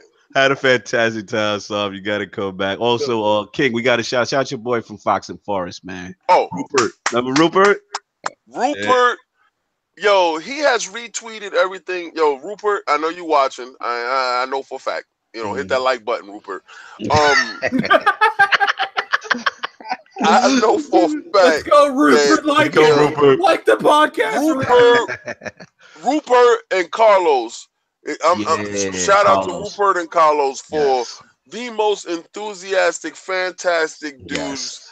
Carlos like the podcast. On my pack. Yeah, Carlos, man. Shout out to him for Heinrich. That's one of the dads from Heinrich. Fantastic. It was beautiful. It's like one of the main. I love passion. I love anybody that's about that stuff. I love it. Absolutely. What'd you say, Addict? And he seemed like one of the main devs for that game too. Yeah, he is. Yeah, he was. Yeah, he was. And that's the thing, Saul, about PAX. It's like a lot of these games you're going to see for the first time. So it's a different level of passion. It almost feels like, yo, check out my mixtape, son. I'm nice. You know what I'm saying? So it's like, and you get to see them and they putting on their, your boss will say hit the like button for Rupert, y'all. So Fox and Forest. But it's just really cool because you're getting to see these games for the first time. And shout out to Lord Inferno. He actually told me, he's like, yo, man, I'm telling you, you're going to like PAX a little better than E3. I'm telling you. You know what I'm saying? And I have to admit, there's some aspects to it that I really like. Now, we're going to see how E3 goes, this year. Obviously, it's a different scenario. We'll see how it goes. But yeah, fantastic show. So you guys, I know you saw a lot of stuff. Like any gamer shows, any consensus gamer shows on stuff, like anything you felt really stood above and beyond everything else? Whew. I'll let the other lords ask. All right, I'm gonna give you my game. Give me your game. I thought was probably the game that you must own. Right? That's State of Decay. From a button down standpoint of a game from top to bottom, it was locked in. Like it was locked in. It checked every box. It checked your friends. It checked building. It checked you could be sneaky, stealth mode. It had a day-night cycle. Yes. Forgot about that. It checked permadeath for those people that need that hard pause. It tells you like you can play it casual or you can play it in depth. Yes. So it hit every criteria that I asked for a game. Like it's other games there that had certain aspects of those criteria hit, but didn't hit all of them. That's the only game, and I'm not saying it because they took me out to eat and they brought me clothes. You're not saying because you've been bought off. I'm not saying because of that, you know. But what I am saying, what I would say, not because they all followed me after this, but what I would say is, 100% though. Price wise too. $49. Yeah. You get to play it 4 days early. Kids move it up. That's $10 a day, and then you get the other $10 for the free stuff. Mm-hmm. All right. Yeah, he gonna kick. I mean, he muted himself. No, that's mine. That's okay. Cool. No, you cut out for a second. Okay. No, I'm sorry. Yeah, it's cool. Yeah, Addict. What was your PAX game of the show? Narrow it down to one. It would probably be that Fell game. Fell Seal. Wow. Woo! Wow, the dev is loving you right there. Okay, yeah, that's what's up. Wow, this is tough. My two finalists is probably gonna come down to.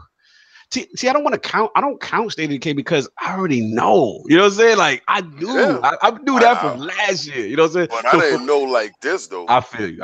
So for me, no disrespect, State of Decay, I already knew that's a go. That was already on the list. I told the devs like last year I was disappointed when it got delayed because that was my personal E3 game for last year. So when they pushed it back, I'm like, all right. So for me, I gotta go Code Vein because I don't like Dark Souls games. You know what I'm saying? Shout out to Kid Smooth, shout out to Jazz77, shout out to Addict when we was all there playing, and I'm watching them and I'm like, I would play this. You know what I'm saying? Like that was the difference. Like Bloodborne and all that, I'm not into it. And I think it's just more of a. I was explaining this to Solve. Like I don't like the atmosphere. Like everything is very drab. The colors are dark. Like Code Vein is the opposite. Code Vein is bright. It's anime style. It's just a very colorful world on top of not cutesy though, but like anime style. You know what I'm saying? So that is the sell. And then you throw co-op, it's over. You know I'm a sucker for co-op. So at that point, I was like, this is day one. So Code Vein surprised me in that sense. I didn't think how I would like it like that. And graphically, I can't wait to see how that's going to look on the X. That's going to look phenomenal. You know what I'm saying? So that's my joint right there. So any real question before we move on, Sov? We answered your No, man. interview? Like it just, I mean, again, like I can't wait to be there next year because I know that the whole aspect of the whole thing about PAX has always been more friendly in terms of like getting to talk to devs, being like they're really, really amped to talk to you. Whereas in E3, it just seems like everybody's running back and forth, doing their own thing. Everybody's has shows scheduled and this, that, and the other. Wasn't media though at E3 Exactly. though. True, that's a difference. We got to see how that goes. It's the difference when you walk up at that badge in the eyeballs because they look at your badge. And nothing else. Yo, right? the funniest thing is real quick. It is real quick. Lord Addict in his first VR experience, I was happy that I was there for his VR. Listen, I went off site day one to do Oculus. I got to give a shout out to Oculus. Oculus had a whole party for me because it felt like I was the show, to be honest with you, because there really was nobody there. Shout out to Oculus. Yeah, because listen, Lord Cognito got the email and it was like, we have the Oculus party, come through. They had no food, but they had drinks there, right? So, and King will subtract points if you ain't got food at your party. Yeah, like if your joint ain't right, I don't even eat meat, but let me tell you something. You better have meat there for people that do eat meat. And it was non-cipher when it came to the food situation. They was anemic. They was like they was trying to kill you. All right, but the games that they had on display at the Oculus joint, it was so much fun. They had a lot of games there. I can't go into these games because there's a non-disclosure agreement when it comes to a lot of these games. And I will have to go through my notes to tell you exactly which games I can talk about. There's probably only 2 games I can talk about. And I know for a fact that it's Paper Planes, which is great. That's a great game. It's $19.99. It's probably on Steam right now. But these games, it was fun. It was a nice controlled environment. It felt like a Nintendo event. It was very sterile. Very. Did you like it? Or are you here? Are you here? Are you here? All right. Yeah. All right. So I got there and I left. got to Lord Addict, and he got his first VR experience going. Yeah. Was it Crazy Machines And VR? it's called Crazy Machines VR, right? It was little Timmy was standing on this line. He probably been standing on this line for half an hour to get to this game. We show up with media, and we played Fox and Friends first. They said, "Yo, do you want soda? You want soda? You want a bagel? We got food for y'all, right?" In the little section for the devs. Then they saw the badges. They was like, "Okay, the badge. Oh. And Lord Cognito, let me snap this thumbnail for the YouTube to do some YouTube. So once he did that, and then he sees me setting up, I said, "Okay, we're gonna go live on the Twitter." Periscope. Little Timmy was waiting on the line for half an hour. If they didn't slide Little Timmy to the side and say, "You have to step away right now," because they have to. He was putting on the helmet. He was putting on the headset. He was doing this, and they was doing this. Sorry. And they put Lord Addict in the machine, and little Timmy heartbroken self was moved to the side, and his father could not say anything but explain to little Timmy how you're not media and your badge does not do that. Oh my God! Your badge is only get you this far. I felt heartbroken. I felt bad. At that point, Timmy. Yeah, because we were we were like, damn, like they just moving people. Moved them out the way. Get out of here, little Timmy. Your game is over. Here. Like I was like, he got promotion. But then, it easily went away once I saw how much fun Addict was having inside the VR world. They let little Timmy come back though. They let there's a more to the story. They let little Timmy come back. We made sure little Timmy got his shine, and he got to the front of the line. Exactly. My question to Addict is: I never asked Addict this at the show. I never asked him this at the show. I never asked him even when we got back to the house. I never asked him anything. Shout out to Lord Cognito for booking the nice house with the bathtub. With the bathtub. Thank you. Yeah. How did you like that VR? Yeah. What was your with the VR, Addict? You never said anything. Yeah. Which is usually a good sign when you don't say that. There is a reason for that. Oh my God. Yeah. I want to know because it looked like you was having fun inside, and I want to know like your real opinion of it. Because for somebody that's never touched it and that was your first time, my curiosity is just killing me. It was a good first experience for VR. Nice. And I wasn't gonna say that like because I didn't want to hear the entire rest of the whole packs. But every time we come by something VR, hey Addict, why don't you play that? And like you can ask them like when they were like, oh, we have a VR game there. I thought that was D. I was like, okay, I don't have to play that nonsense because they were making me play everything. Yeah. I don't have to play that nonsense. And D was like, Game Conqueror. D was like, put that Oculus on. I'm like, I looked at him with the most serious face. I'm like, I ain't playing that, dude. He did his thing, man. And shout out to Addict, man, because he was like the difficult game conquerors in the village. We had him on VR. We had him on PC. He made that Death Garden video go viral. You know what I'm saying? Like whatever Death Guard, I knew nothing about it as a PC game. We had an appointment with those guys, and yeah, man, people really want to know. So just to see, Addict do his thing, people get an idea of what this game is. Apparently, it's a very high anticipated game for people been waiting for a long time. You could have fooled me. Yeah, I didn't know. I had no idea it had a following like that. I just looked at it. I said it looked cool. I added it to our itinerary, and it actually blew up as one of our biggest videos on ILP. So shout out to Addict for that one, man. Great PC skills. You know what I'm saying? But that's it. No, those PC skills are trash. No, you did your thing. You did your thing, man. I'm surprised. Like for everyone I killed, they should not be allowed to play games ever again. You was murking them. Man. You was doing your thing, man. So we gonna move on with a lot of topics to finish up real quick. So Lord Addict, you are up. Talk about the effect of Dark Souls. What's going on? What's your topic?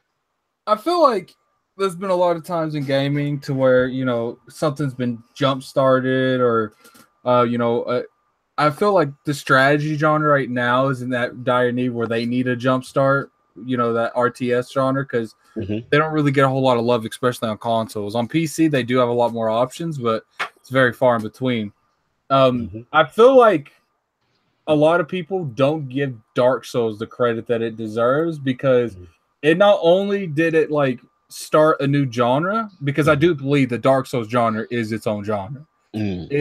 Because you know, they built onto it, and before you know it, like it went from something a lot of people like to selling millions of copies. Any kind of clone of Dark Souls does very well. Look at Bloodborne. Bloodborne wouldn't be around if it wasn't for how successful Demon Souls and Dark Souls would. Facts. Yeah.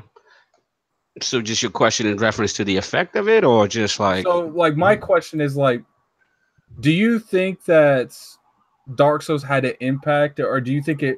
A lot of people don't think it created its own genre. They just expanded on a genre that was currently there. But I couldn't tell you, like, before Dark Souls and Demon Souls, I couldn't tell you of another franchise that did what it did. Yeah. Go Soft. I'm going to let you jump in on this. I mean, I think Demon Souls and Dark Souls, I think what happened was that they're the ones that kind of caught on, right? They're the ones that the zeitgeist caught on to them, and they were like, wait a minute, there's something really special about these games, like the way the world folds in on itself and everything is interconnected. And it was just one of those things where people hadn't seen something like that in so long. And then it was, even though those games were, you know, were kind of rough around the edges when they came out, they were polished enough where the ideas that, you know, they got introduced in like Kingsfield, in Armored Core, like all of the old From Software games, all of those ideas were refined enough in this, in Demon Souls and Dark Souls, where it finally caught on with everybody. And you know, it just caught fire. So those games became like the zeitgeist around it. So yeah, did they come from a lineage of games that kind of started at doing that stuff way before? Yeah. But they are, I mean, they do deserve credit because they were the ones that brought it to the mainstream. You know how I knew that it was real? Like, that this effect was real is what Zelda copied it. Yeah. Like Zelda, I think now, like when you look at like what God of War is doing, exactly, like everything plays upon that because people want more depth in their fighting, period. Like regardless of how you feel about how difficult the game is and how you want to play those type of games or not play them, I think everybody wants more depth in their fighting games. They want that you're gonna need to block, you're gonna need to dodge, you're gonna need to parry, you're gonna need to do all this stuff. It makes you more invested in the game. I think. And also it also gives that sense of accomplishment, right? Because when you beat a very difficult boss, you felt like you've been through something. You know what I'm saying? And shout out the kid, you know what I'm saying? He got the Bloodborne stream done. And you know what I'm saying? I was dead asleep when I heard his ass scream out loud. Yeah, he was in the house of the Lord. Shout out the kid, he's in the house of the Lord. He talking about I didn't want to wake King up. I really didn't care. You could have woke me up, and I heard him scream, ah! Like he was dying. I was just making sure nobody was inside the house murdering these dudes because my door was locked. So I listened. I was like, okay, you know, he's not murdering nobody. Nobody's murdering him. All right, cool. All right, you understand? But I don't think those. Okay, let me say, there's been difficult games before this, right? But the perspective that they took the game in is the ratio of the character to the screen, right? They give you enough field of the screen to show you how you can move left or right, back or forward, right? So this way you're moving in omnidirectional plane and attacking the character. So you can attack the character from left, right, and rear when they lunge at you, move to the side. Those games are so damn hard for me. That werewolf in the beginning, somebody told me about the werewolf in the beginning was killing them of the Bloodborne and playing Bloodborne, right? When you first start the game. I never knew that you could run out. I never knew that you could run out and leave him. Okay. But I found that out now. So I can go back and play my game because I have Bloodborne. And I brought it because I'm a fan of exclusive IPs. If your system has these exclusive IPs, I'm going to purchase. Now, when they did the Dark Souls thing, it didn't really talk to me. I played Kingsfield before. I don't view them as the same type of game. All right, I don't view them as that. I view these games as hack and slash, block and punch, type of games where you use potions to heal yourself every time you get bust upside your head. But when I'm watching Addict, and this is the turn for me that I saw at PAX, they're adding to it. Yes. It is a subgenre now that has turned into a main genre, and they're taking things to find out how we can mainstream this very difficult niche genre. Yes, right? That's what I'm saying. And that Cold Vein is probably the game I think that's in the direction of getting that part right. All right, I need help. All right, so if I can add 2 people with me and I have an AI character for backup, I'm gonna buy this game because I'm not playing. I'm not going through that Kids Move Lord Addict, like Kids Move Addict stuff. I'm not built for that. Let me grab my man. They built for that. Yes. All right. So I think Cold Vein is going to show you how we can get this to the mainstream audience, because these games are selling on their own, but they wanted to sell Zelda numbers. Right. And I think Cold Vein will probably be that game that starts that the precipitation of the bringing that water in to that downpour of this game, making it to the main stage. Big time. Real quick, I want to shout out Santober. We got some breaking news. Looks like Starfield has a high chance of being announced at Bethesda's E3 2018 showcase and releasing this fall. So that'll put the Elder Scroll rumors to rest. And it looks like Starfield, man, looks like they're going to jump into the the frontier in space. What y'all feel about that? Bethesda showcase game. Could how Mass Effect. That's what I'm saying. But they got a shot, man. We all know Andromeda, fell on its face a little bit. So we're gonna see. What do you feel about that, King and Addict? King's not about it. You don't want Bethesda in space. Whatever. They've been everywhere anyway. I will be at the show to find out. So maybe the game it'll be good. Bethesda, they're on a can't miss anyway. So whatever. Addict, what do you feel about that, Starfield? Addict woke up and said, "What? What? Oh, sleep. Yeah, he back to sleep again." No, I'm here. I just don't care. Oh my god.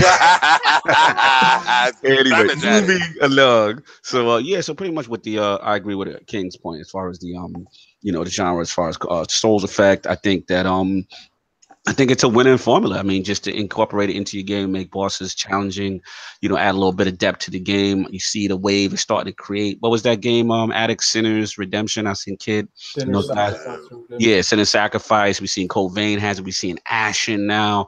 The genre is picking up. Shout out to Dizzy in the chat. Kingdom Come also. Kingdom Come. Yep. You know what I'm saying? Shout out to Dizzy, like he made it. That's the copy genre now. Like it's the Souls, it's the Battle Royal. You know what I'm saying? Like this is the new wave now. So I think we're gonna see more of it. My man Rand, what's good, baby? You know what I'm saying? Rand, what's up, baby? I want to say this. I don't want y'all to think I'll be singling anybody out. It's just I look inside the chat sometimes and I look over. If nobody adds me, I really don't look at it. But I see people and I see like Brad, I see Cal, and I see people, and I'm just be like, yo, what's up? What's going on, everybody? You understand? So, Rand, what's up? I wanted to tell you anyway. I wanted to hit you up and let you know that I've been loving your videos lately. Yeah, Rand's on fire right now. He's been killing. Shout out to Cal too, man. Killing it with the vids in the podcast last night. So yeah, I mean that's pretty much what it is. I think Addict is right. I think the Souls effect is definitely going on in the industry right now. We're going to see more of it, and like you said, we already co-signed Code Vein, and that has an implement of it. So we're gonna see. So Lord King, you got some mid-generation, maybe PS5. What's going on, man? All right, so everybody is talking about this PS5, and is it going to be the end all be all? Because they need it to be the end all be all, right? Every time it's going to come out, it got to be the new system is the latest, the greatest. What the chipset has to be open world survival battle royale Souls game. I'm done. I did think so. Everybody's talking about the PlayStation 5. Right. And rightly so. You know, these spec leaks that's out here, are they real? Are they fake? You know, most of the time, some of the stuff is real. A Ryzen 7 chip, maybe, or a hybrid Ryzen chip that's inside the system. Okay, great. Custom API in there and custom GPU inside. Okay, of course, we know the stuff was coming. Backwardly compatible is not true. I don't believe so. I believe that is diametrically opposed to their philosophy in that company. All right. What if they keep the AMD chipset though? If they keep AMD, then I don't think. I don't. They have been always known to squeeze the dollar out of you. So I don't think that, and I don't think it starts now. They didn't lose. They're winning by not giving you back compat. They told you to your face. Nobody cares about that. And they're showing you like I'm winning. I told you, so shut up. Why would they go back on that? It doesn't make any sense at all. So you're saying with the double and dine with the Gaikai and things of that nature, like the streaming. Yeah, they're gonna go. They're gonna double down on what they're doing. They're talking about VR. VR has probably made them some pretty large chunk of change, and they're seeing it go in that direction because there was a lot of VR games there. So it being baked into the system, I believe so. But my question is not even about the system. We know the system is inevitable. Right. All that, you know, systems are dying. That crap is a lie. All right, it's a fallacy. But they're talking about this year, next year. In my opinion, if they come out so early after launching other $500 system, $400, $475 system, being the Pro, and not supporting it all the way through to its death, do they go the way of the 32X, the Sega CD, the Atari Jaguar? Are they overstepping their bounds, or is this hubris coming into a company who has sold 70-something million in a blink of an eye? And do they feel that you'll buy anything, or you're their fool to launch a system right so closely after they just finished dropping the Pro? How do you feel about this? I want Addict to solve on this. Who's gonna jump in first? Jump it. Well, I mean, in terms of the hubris, like we said in the past, if conspiracy theories are true, it's their turn to mess up, right? it's their turn to snatch defeat from the jaws of victory. So I mean, who knows? Anything can happen. But in terms of like the system coming out so soon after Pro came out 2016. Like I don't see this system coming out any earlier than 2020. I just really don't. It doesn't make any sense to me that they would. They have no reason to rush the system out, right? They want to make the system as powerful as possible while keeping the price low. I think their thinking would be, let's try to give the most powerful system we can give them at $400, which is going to be tough. Right. I think Microsoft, with the success they've had with the X, I think they're willing to give you a $500 system and not worry too much about the blowback they'd get about price point and stuff like that. So I think, they may try to hold out as long as they possibly can. I mean, with the setup that's being sort of leaked, it's an 8-core Zen CPU. They're talking about a Navi GPU that has been sort of, I guess, benchmarked to sort of mirror 1080 Ti performance or 1080 performance. So you're looking at a system that can guarantee you 1080p 60 and hopefully guarantee you 4K 60, but that that's well at this point, Saul, we have to admit the issues right now is really CPU. I mean, that's what's holding this console back. Everything is CPU bound. That's what's preventing. I mean, we had the whole Destiny fiasco with the Pro and the X, and these are the reasons why Destiny 2 couldn't do what it did on PC. So that has to be a focus. The question I have for you, based on what King's Double Down on King saying, is like, let's talk about time frame, right? Shout out to the chat, shout out to Brad in the chat, and Cal. As far as like 2019 versus 2020, where you at with that as far as that time frame of when they should release? I think the Switch has shown that you don't have to release a console in November. I think you can release it anytime during the year. Like you can release it early in the year. So I see two scenarios. I see, you know, the traditional scenario would be announce early 2020 and launch late 2020, or announce PSX late 2019 and release first quarter 2020. Either way, it's a 2020 release for me. It just depends whether it's early in the year or late in the year. Right. Yeah, I think it'd be a mistake, man. I think it'd be a mistake to drop in 2019. I just don't, you know, my gut says they can announce. I can see them maybe announcing, you know what I'm saying, that in that respect. But again, they got this tremendous momentum, right? They are crushing it right now. You know, as far as system sale, you know, the first party is in a spectacular space. We'll get into the God of War topic soon. You know what I'm saying? So it's just like they're killing it.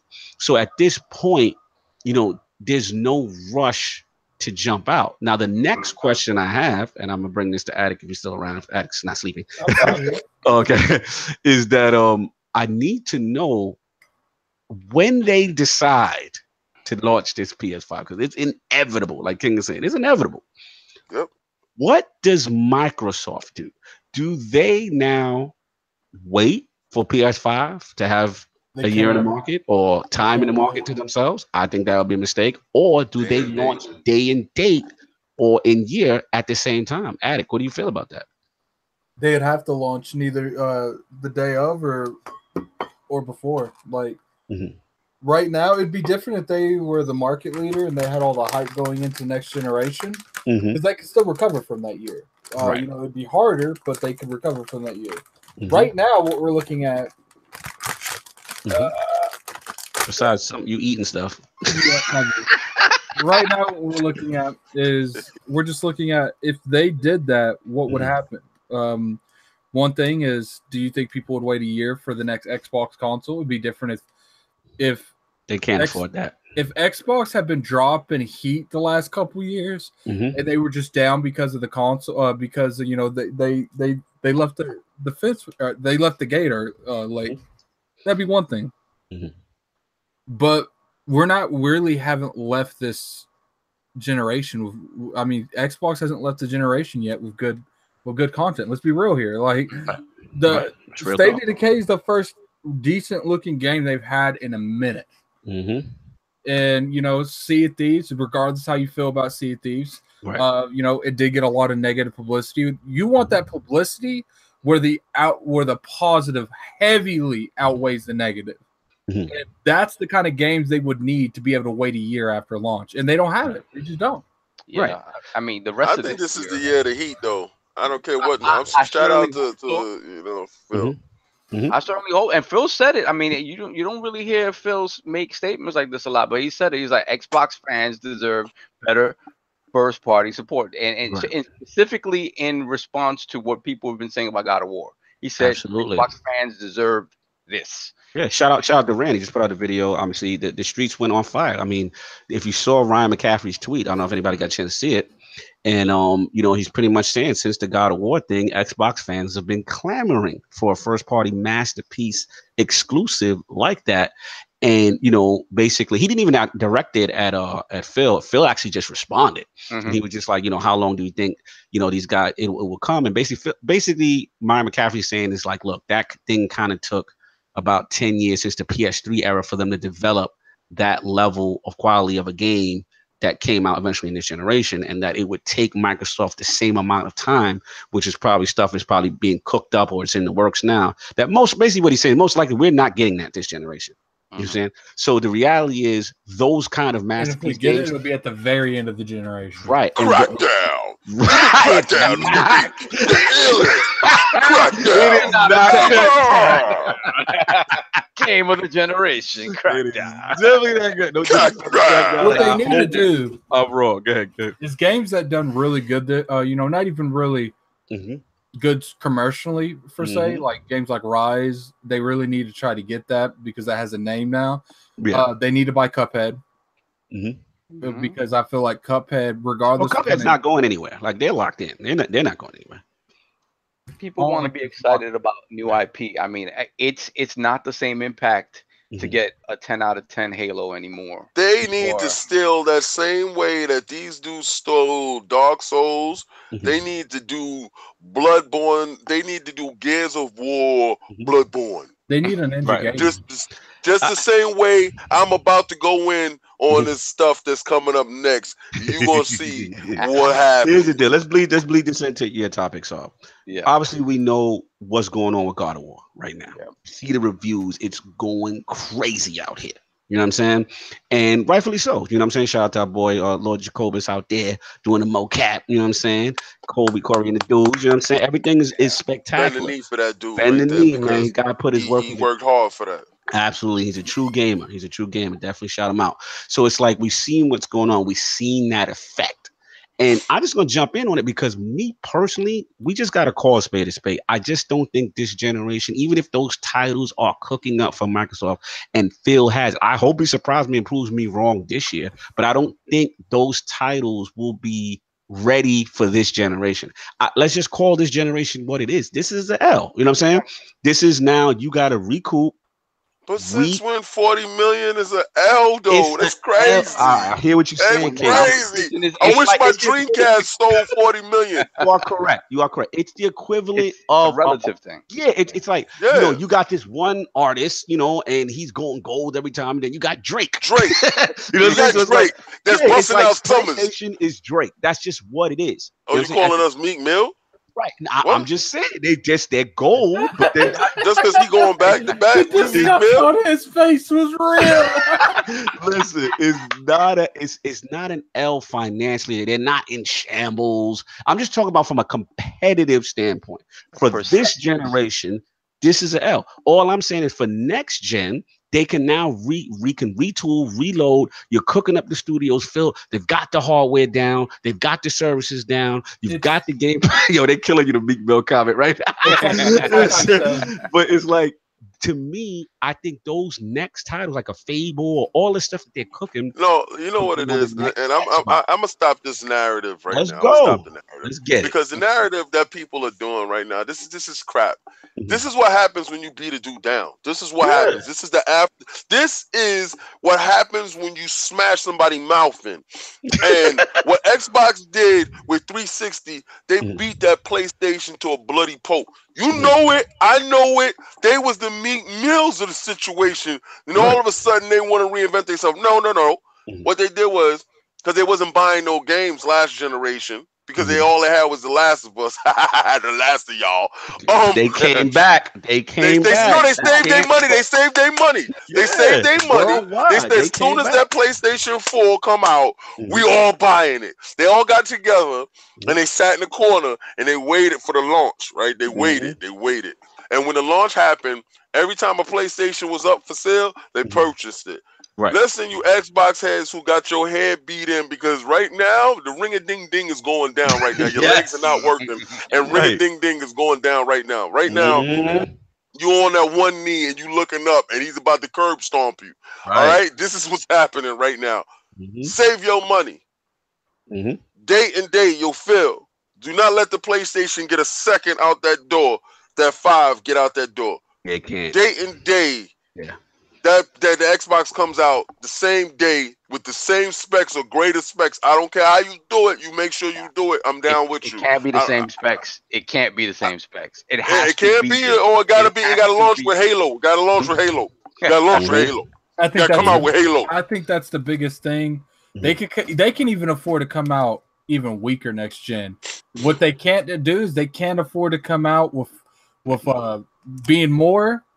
Having no real first-party titles on launch and having the weaker system altogether. They can't do all three.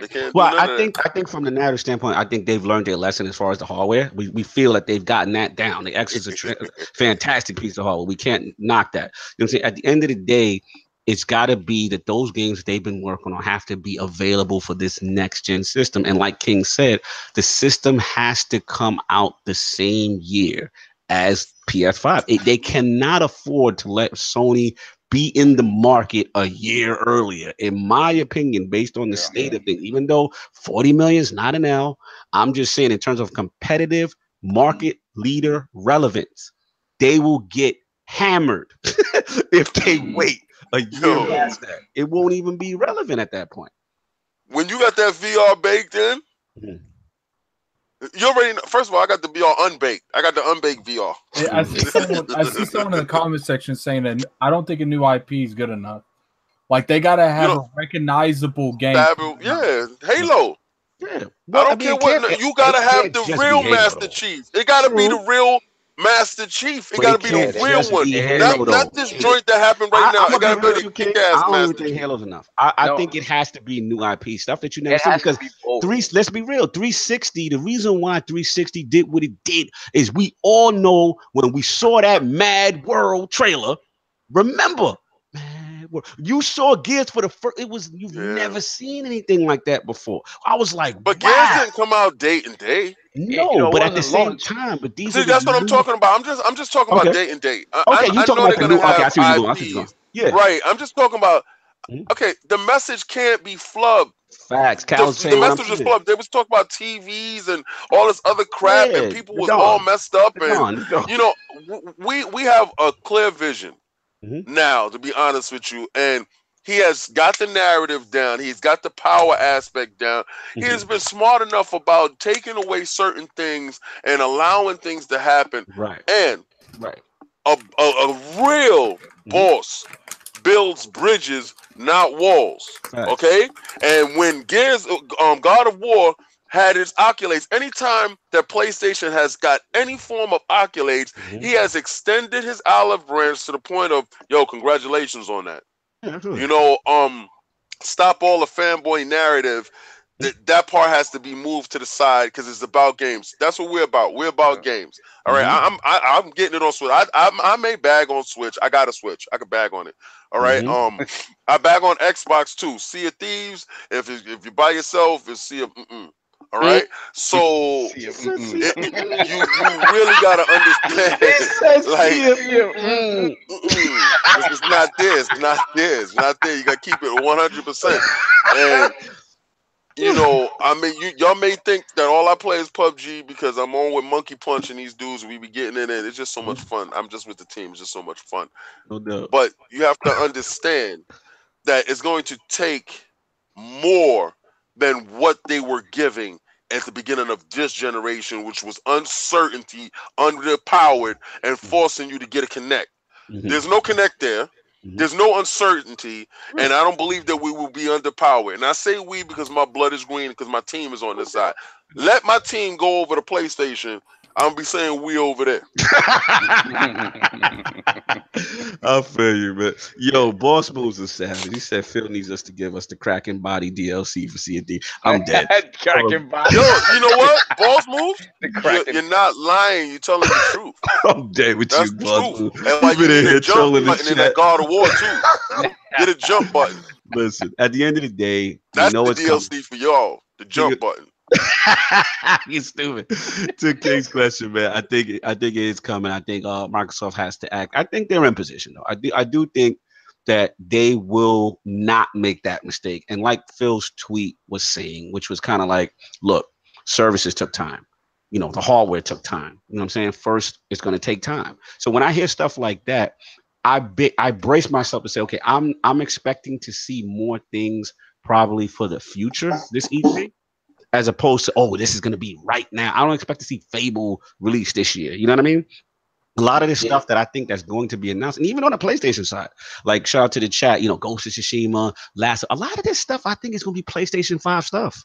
You know what I'm saying? Last of Us, that ain't coming out for this one. That's not coming out. You know what I'm saying? That's just my opinion. You know what I'm saying? I feel that a lot of this stuff, we are now prepping ourselves for the next major I think the only game that might come out for this gen is that Ghost, the one for Sucker Punch. That's all.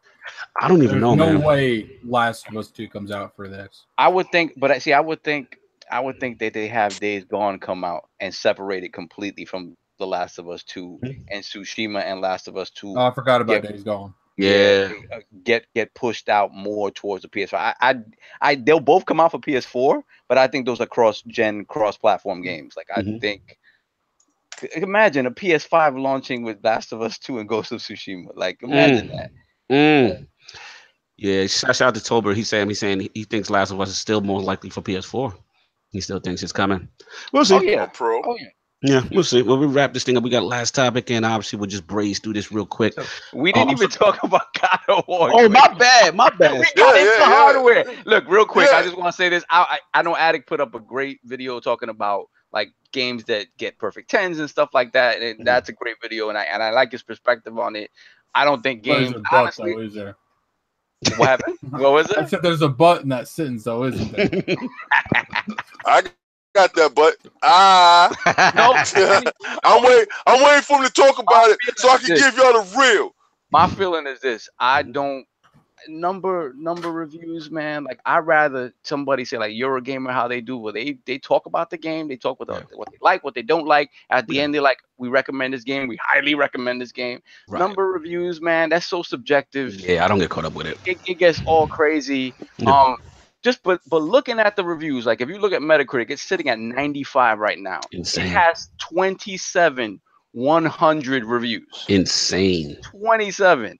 So I mean, from that, whether you hate, whether you love, whatever, you can glean that most people think the game is a quality game and you should play it, right? Right. And my feeling is this: look, dude, if you hating, if you just hating and you don't want to see that, no, I can't. No, actually, no. I already pre-ordered mine. Get it. Yeah, King's get it. I already pre-ordered mine. I'm trying to start trouble. Yo, listen, he ain't start no trouble over here. My joint pre-ordered. Listen, I will be playing my PlayStation. Listen, I got a lot of games for PlayStation. I really want to get down and play.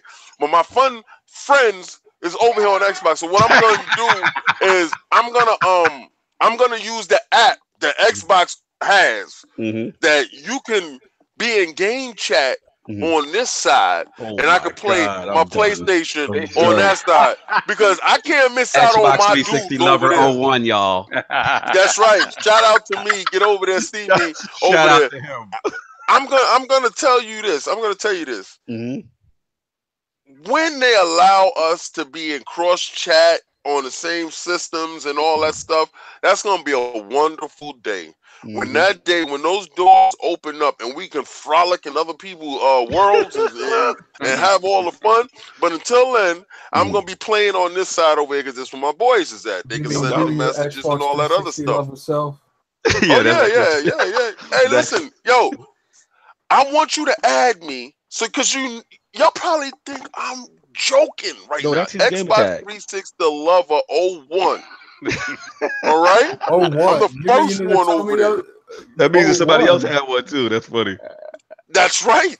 That's funny. But yeah, just basically what you're saying. I mean, I agree. Listen, I'm with you, Soft. God of War look like it's mean out here. I told Addict. I told him.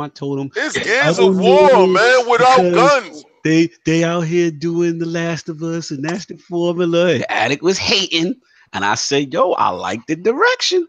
You know what I'm saying? I like the direction. I like that cinematic approach. And I remember seeing the video and I heard, boy, and I was in. And I was like, I already know what's going down. So I thought it was going to sell anyway. I knew it was going to sell. Did I think it was going to get this type of critical response? No. But I'm there day and date, and I'm just like you. So I'm like, I don't get caught up with the hyperbole of 10s. You know what I'm saying? It's the same thing. This reminds me of when Zelda came out, right? And everybody's like, yeah, 10, yeah. And I'm like, until I play it, because I'm the harshest critic. I'm the guy that's going to go against the grain when everybody else is sweating it. You know what I'm saying? So I'm going to see what it is. So when I threw that Zelda on, I was like, yo, he could do anything. Like, this is what it is. You know what I'm saying? Like, I was completely engrossed. So now I got to see if this really, you know what I'm saying, hit it. To me, the number means nothing. I think the thing that we got to be careful right now, what I'm seeing out here in these gaming streets is that, shout out to my Sony crew. I love y'all. But it's like, I'm noticing a lot of throw it in the face of the Xbox dudes now. You notice that? Like, it's like, yeah. Oh, y'all got Gears of War without guns. All right. And I'm just like, dude, at the end of the day, if you're a multi-console owner, you have everything. It doesn't matter. But even if you're not, it's like, why can't you just enjoy that? This is a great You want to play God of War and you got Xbox? Yeah. You want to play God of War right now? Go right now. Coke and Go ride. get Gears of War 4. Oh my God, you're Gears savage. of War 4. You're savage. It don't have a jump button either, right? And it's mad cinema graphics. You're savage. Mad, I'm not even it has entertaining you. HDR. It has all that. It don't have a jump button either, right? It's cover based. It chainsaw. Get this bow bow. And You it's know, on Windows 10. It's on Windows 10. Go get it. Go get it. Boy. Gears of War. I want to hear God of War. Gears of full. War. Mm-hmm. Yep. I'll get caught up with the smoke. But now, real talk, just everybody just enjoy the game, man. Have fun. Don't be throwing it in nobody's face. You know But like I was saying, like if you out there and you hating on it, and you let's say you're an Xbox guy and you just straight hating on it, let it go, man. Well, if you hate, like, if you don't believe it, why don't you just go out and buy it and go buy it? Yeah, that's my thing. People can't buy it. Stop saying it like they can do it. Yo, you know that's the problem. That's what it is. It's exactly the bro people hating. That's all it is. The bro people hating. They're like, oh, that game is garbage. Because what's happened is, let's call it for exactly. I'm so glad you said that, King, because at the end of the day, let's keep it a buck. A lot of people in all these console generations make a choice. You bet on a horse that you think is going to win because financially you say to yourself, you know what? I don't think it makes sense to have one. Yeah, to have two systems. I can only afford one. Which one do I think is the one? Yo, Cognito. Yo, Cognito, I found out the real problem. They got old TVs with one HDMI slot. So you're savage. They can't afford to have two because they got to be switching. So they was like, yo, we going to pick one. And I think I'm going to go with this PlayStation. And it's winning right now. So. It is what it is. You know what I'm saying? But I'm going to be there day and date, man. We're going to play this thing. Addict, real quick, so we can move on and solve real quick so we can move on. Addict, what? About God of War. Oh, it's cool. All right, Addict. Sleep is kicking in. We got the last time. No, it's not that. There's not really. I haven't played it. I can't really like. Oh, I'm not gonna have an educated guess on other people's educated guesses on the game. So you're like me. You're like, yo, I'm not paying attention to the stuff until you play it. I'm assuming. Fact. Yeah, Addict, you the word. Cal said you the word. All right, we'll move on. We'll breeze through. This will be the final time, and then we get out of here. All right. Inside Xbox went down, y'all. We all know the show. I don't know if anybody got a chance to catch it, but I'll just recap real quickly. Obviously, a ton of news was announced. We've got backward compatibility. Shout out to Bill Stillwell, man. That's my guy. He was out there, and he had the NHL. Nice. Yo, it looked nice. He had the NHL 94 shirt and homage to the Lords. Yo, salute Bill Stillwell. I mean, I don't know what type of sorcery y'all working over there to get these games looking how these games are looking. But man, I mean, Red Dead Redemption, I fired it up this morning in 4K, absolutely fantastic. You know, they had announced a couple of Xbox 360 more Xbox Enhanced titles, and then of course the Megaton was the OG Xbox games. So obviously, you know, we had the show and that kind of stuff going on. So two things I wanted to bring to the Lords. One, you know, about the backward compatibility stuff. How do we feel about it? And obviously there's a narrative going on right now that maybe Microsoft is focusing a little bit too much on that. So that was the first thing. And then the second thing is obviously Fanfest was announced. And we all know how we feel about Fanfest. A lot of the Lords have gone to E3 because of Fanfest. We have a new system now, you know, as far as how that's getting out there, how you get access to it. So let's start with Lord Addict. Let's get Lord Sleep woken up. And what do you feel about backward compatibility? And then what did you feel about the Fanfest new setup, Lord Addict? I don't care about backwards compatibility, but I really it's interesting how they're deciding to do the Fanfest, though. I will say that. Now, do you agree with it as opposed to the old system? Like now, because what we have now, we got like, what is it, 400 to 500 of the people will get a chance to go. 400 people will get a chance to go to Fanfest, which is the whole shebang, right? You're getting the conference, you're getting the execs, the wine and dine, all the events, and then there's going to be 1,000 people who get a chance to actually go to the briefing, the Microsoft briefing only. So, what do you feel about that new system? I think I actually called that in an older ILP. I said that I bet you the reason that they're upgrading the venue like that has something to do with Fanfest. And then they say they're letting 1,000 people in the conference. There's no coincidence in that. Okay, no doubt. So, what I was gonna say about backward compatibility. There's a shout out to Gaming Perspective last night. I was on this show. Shout out to Undead, Eric Jackson, Raid Virus, the crew. You know what I'm saying? We was on the show last night. So my question is, like, a lot of people say, look, when they watch Inside Xbox, that the focus on backward compat was too long. You know what I'm saying? And that, you know, is this now Microsoft's new joint because they don't got games to show? Like, yep. What? Yep, it's the new joint because they ain't got games. All right, so what? All right, so what? It's back compat. You wanted to play Red Dead, right? I see Red Dead. Red Dead look fantastic. Can you play Red Dead someplace else better than this? No. So why wouldn't we champion something like that? Listen, man, I'm not opposed to more games. They're talking about more games or giving you value for games that you had before that you can't play anymore. So what is the problem here? Like, what is the controversy when they say, yo, your joint can do more? Like, if you jumped in your car right now and you can go over water, would you be upset? Like, yo, come on, man. Microsoft just told you can go over water inside your vehicle. And you was like, nah, I don't want to go over water. Shut up.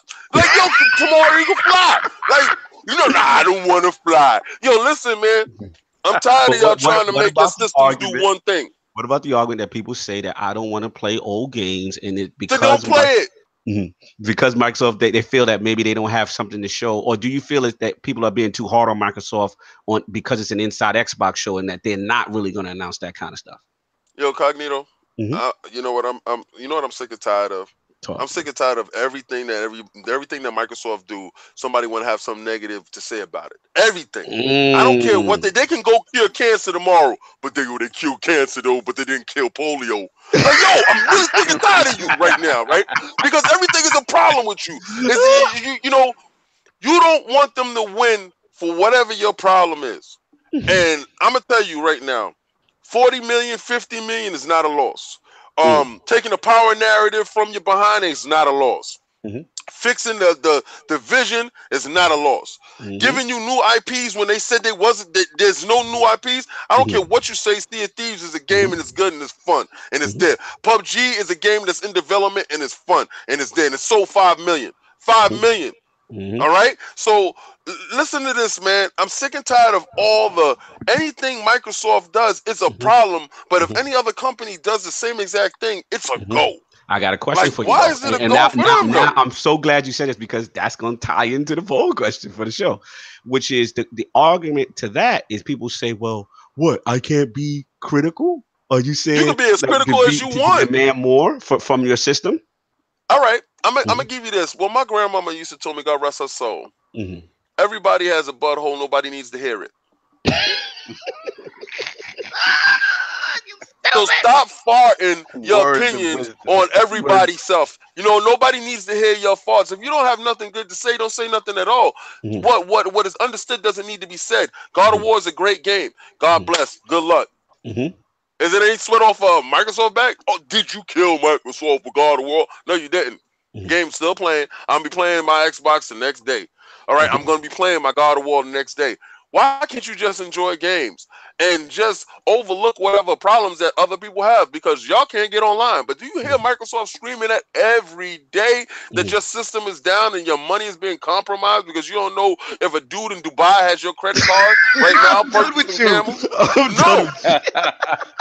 No. Listen, at the end of the day, I hear where you're going, King. I just want to play devil's advocate and give those people a voice, which is, you know, they feel that, hey, you know, you guys are damage controlling, that, you know, you guys need to demand more from Xbox because of the success of PlayStation, because of what's going on with God of War, because, you know, we see these announcements from Microsoft that I don't want to say is all focused on backward compatibility, but, you know, there's been lately, right? So people are saying like, well, you need to consistently demand more. And I'm just going to go into the poll question because literally I'm dying to say. I just want to ask you one question. I want to ask you one question. Go for it. If somebody asks you a question and you answer it honestly, right? They asked you the question. How is that damage controlling when you're answering a question that has been asked to you? Facts. I hear what you're saying. Just because you don't agree with their opinion, then it turns into damage control. That is, they want you to be a sheep and be hive mind and follow their opinion. Here's a question. That's all. If your favorite console company routinely disappoints you by the decisions or the lack of moves that it makes? Is it okay, and this is the key word, to consistently demand more from said console and company? The answers are A, yes, keep demanding better. Never settle for the status quo. B, no, you are beating a dead horse. If you're that mad, get rid of it. C, own both your favorite and competition. Problem solved. Or D, I don't have that problem. My console never disappoints me. That's gonna be the poll. This is gonna be one I'm so glad Calibur chat, because he definitely helped me inspire with this question. And this is one that's really hot right now in this gaming streets, as far as what everybody's feeling and stuff like that pertaining to Microsoft and other things. So we're gonna hit the poll hard with that. I tell you, man, like inside Xbox, they gotta remember, man, like you guys are a month and a half away, 2 months away from E3. Mm-hmm. They're not gonna drop hot fire on Xbox. Why? They're not gonna do it. Dylan with hot fire. That's not what you're gonna get there. You're gonna you feel the expectations are too high for inside Xbox? Like people expecting right E3 style announcements. Mm-hmm. Exactly, because you're getting E3, then you're gonna get Gamescom. You're gonna get all these other places they have stuff to announce. That goes into holding Microsoft at a higher standard than you do anybody else, because when Nintendo drops their little directs, nobody's out there like, yo, Nintendo didn't say anything.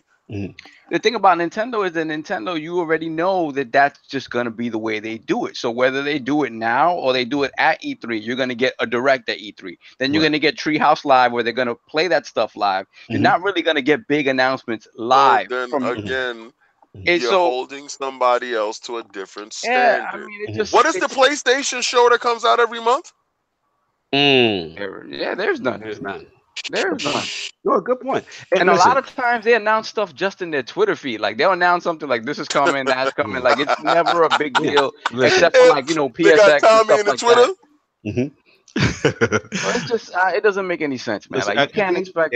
At the end of the day, we are happy that Inside Xbox exists. Yep. Let's just call it for what it is. This is something they needed to do. Now, again, for the damage control comments, all that stuff, I get it. If you're not happy with what's being said or what's going on in the direction, then this is how I feel. It's okay to sit there and demand more from your platform or your console. All I'm saying is there comes a point where if somebody keeps disappointing you, right? If you have a company or a product and I'm just tired of the direction, it's okay to go to another direction. It's okay to say, you know what I mean? Look, they're not doing it for me right now. You know what I'm saying? Sell them. I'm over here. It's okay. I don't feel where, and I got to defend Cal, because I see you in the chat, Cal. You definitely spotted this question. You got some reach over some stuff. I don't feel that's necessarily a bad thing. Like to say, look, if they're not doing it for you, then hey, maybe you need to make a decision and get rid of it. Doesn't mean that you can't speak up or you're not for changing and getting the company to change to your directive. But it's the same thing with us as me and Destiny right now, right? I'm going crazy. I'm like, what the hell are y'all doing? You know what I'm saying? But I have a choice. Do I stay here and hope it gets improved? Or I say, hey, you know what? Division 2's coming. You know what I'm saying? You know what? Such and such game. We all have that choice. And I don't think either one is wrong. You know what I'm saying? That's where I'm at with it. Just I see this a lot going on right now, where people who love Xbox still are being attacked for damage controlling and making excuses. And then I'm seeing the opposite side with people who say that Xbox is not doing enough. Then it's like, okay, then if you're so dissatisfied, right, and they're not listening, let's just say they're consistently not listening to what you as a gamer want, it's okay to go to the other side, man. Just have everything and wait to the other side get their act together. You know what I'm saying? Yep. That's it. That's just where I'm at. It's hard to be disappointed when you have everything, because you always have something to go to. You always have a side piece to go to. Like listen, you know what I'm saying? Like, remember when Destiny used to act up Addict? We'd be like, all right, you messing up right now. We over here. When you get it back together, we be back. Anyway, hit the polls, y'all. This is a crazy show. We're gonna wrap this thing up, man. We got Lord Addict in the sleep chamber. We gotta wake him up. I'm still here. what am I gonna? Let me go in after his sleep chamber for a minute. I noticed you avoided that one. What am I going to like benefit in this conversation? As far as if something keeps disappointing you, what do you do? He's not being disappointed. That's the whole thing. He has the best of both worlds. Right. He's been on that PlayStation. He's playing his Xbox and his Switch. But I'm curious. I'm curious for before we wrap up. I'm curious for Alex. Like, what do you feel about what's going on as far as people being upset and saying that that people need to demand more from Xbox, or or else, or just damage controlling? I feel like people take this console stuff a little bit too far on both sides. I feel like people want to they're so obsessed with justifying the brand that they chose, and then you got people on the other end that are so obsessed with calling frauds out for not saying stuff. And I'm just like, I just don't understand, like who cares how someone feels about it? Like, who are you to judge another person how they feel about a console? Thank you. And it just seems like you got a lot of people that don't even play these consoles, like come at people, and I'm like, you don't play consoles, like, but you play PC. So why would you have an opinion? But, it is a lot of the times when you see console people being attacked, it is PC. But it's just like at the end of the day, it's like, why does it bother you? Like, well, you know what? I think I know what it is, and I'm gonna call it for what I call it. It bothers them because majority of them love Xbox. They love it so much. So it's like when you see something that it's like, remember like Roy Jones, my man, right? You know what I'm saying? But if he keep getting knocked out, if I keep seeing his foot under the rope and his legs crossed every time, I got a decision to make. Like, Roy ain't got it no more. You know what I'm saying? Yeah, and you gotta say to yourself, if you're gonna support him, move on. Yeah, my thing is, obviously these people have moved on, right? My thing is, if you're happy with the chick you with, stop worrying about the chick you left. Stay your behind over there and enjoy that chick. Now, don't look over at them saying they still having fun. Well, then you should have stayed. Don't look through the window. Be happy with the person you chose, the system you chose, the thing that you decided to get, that you wanted to make your thing that you put out there. I'm PlayStation now. Then stay PlayStation now. I'm Switch now. Then stay Switch now. Don't look over at somebody else saying, man, they're having fun. I hate them. Right. And shout out to Ed Torres in the chat. Yeah, like, to be fair, mad Xbox dudes did buy a PS4. And that's what I'm saying. Like, you can buy the PS4. It's okay. You know what I'm saying? Go over there and do your thing. And I mean, last time I checked, you didn't have to sign a disclosure that you could only buy one console. Right, but a lot of these guys are locked in. Addict. That's the thing. A lot of these guys got that one HDMI. That's how you guys stop. They got one HDMI. Do or die. One HDMI. Now, I don't even think, I think the money issue as a whole does issues. But I think there's some people that legitimately have every console and they still do this dumb shit. No, absolutely. Absolutely. It's just like I said, people just need to let people enjoy what they want to enjoy. You got people defending the Switch. No, I'm joking. Stop. And on that note, we gonna wrap this thing up. The chat was absolutely lit, man.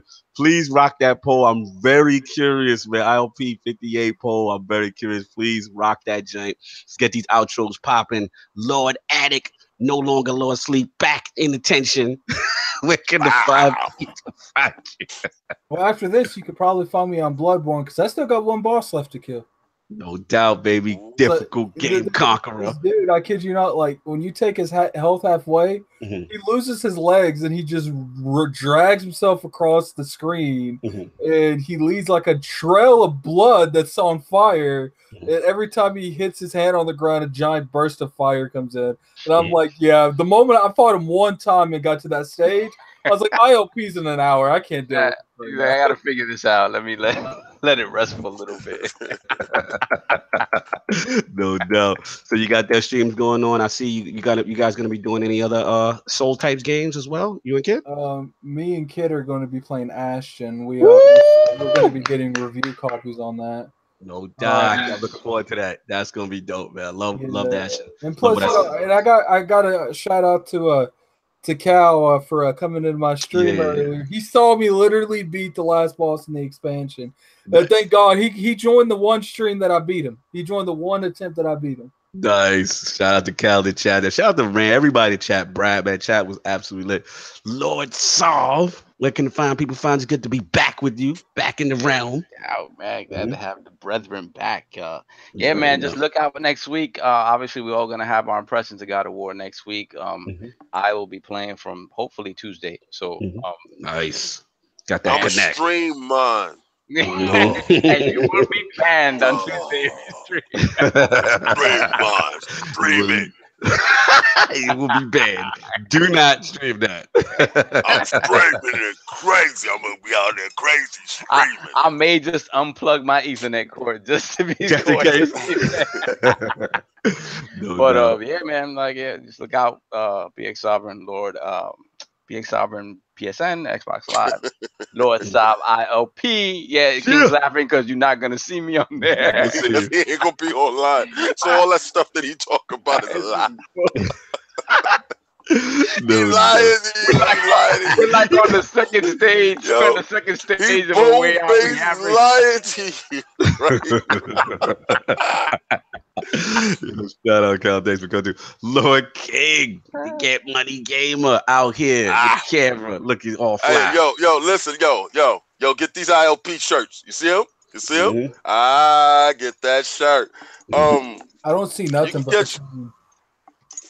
Well, stop looking at the chain and look at the damn shirt. The chain is literally half the size of the emblem. Yo, you so stupid. Shut up. Anyway. Yeah, listen, man. You can catch me on Instagram, Twitter, Facebook. I'm getting with Lord Kid Smooth. He gonna show me how to stream on all three at one time. Bam. So that's gonna go up.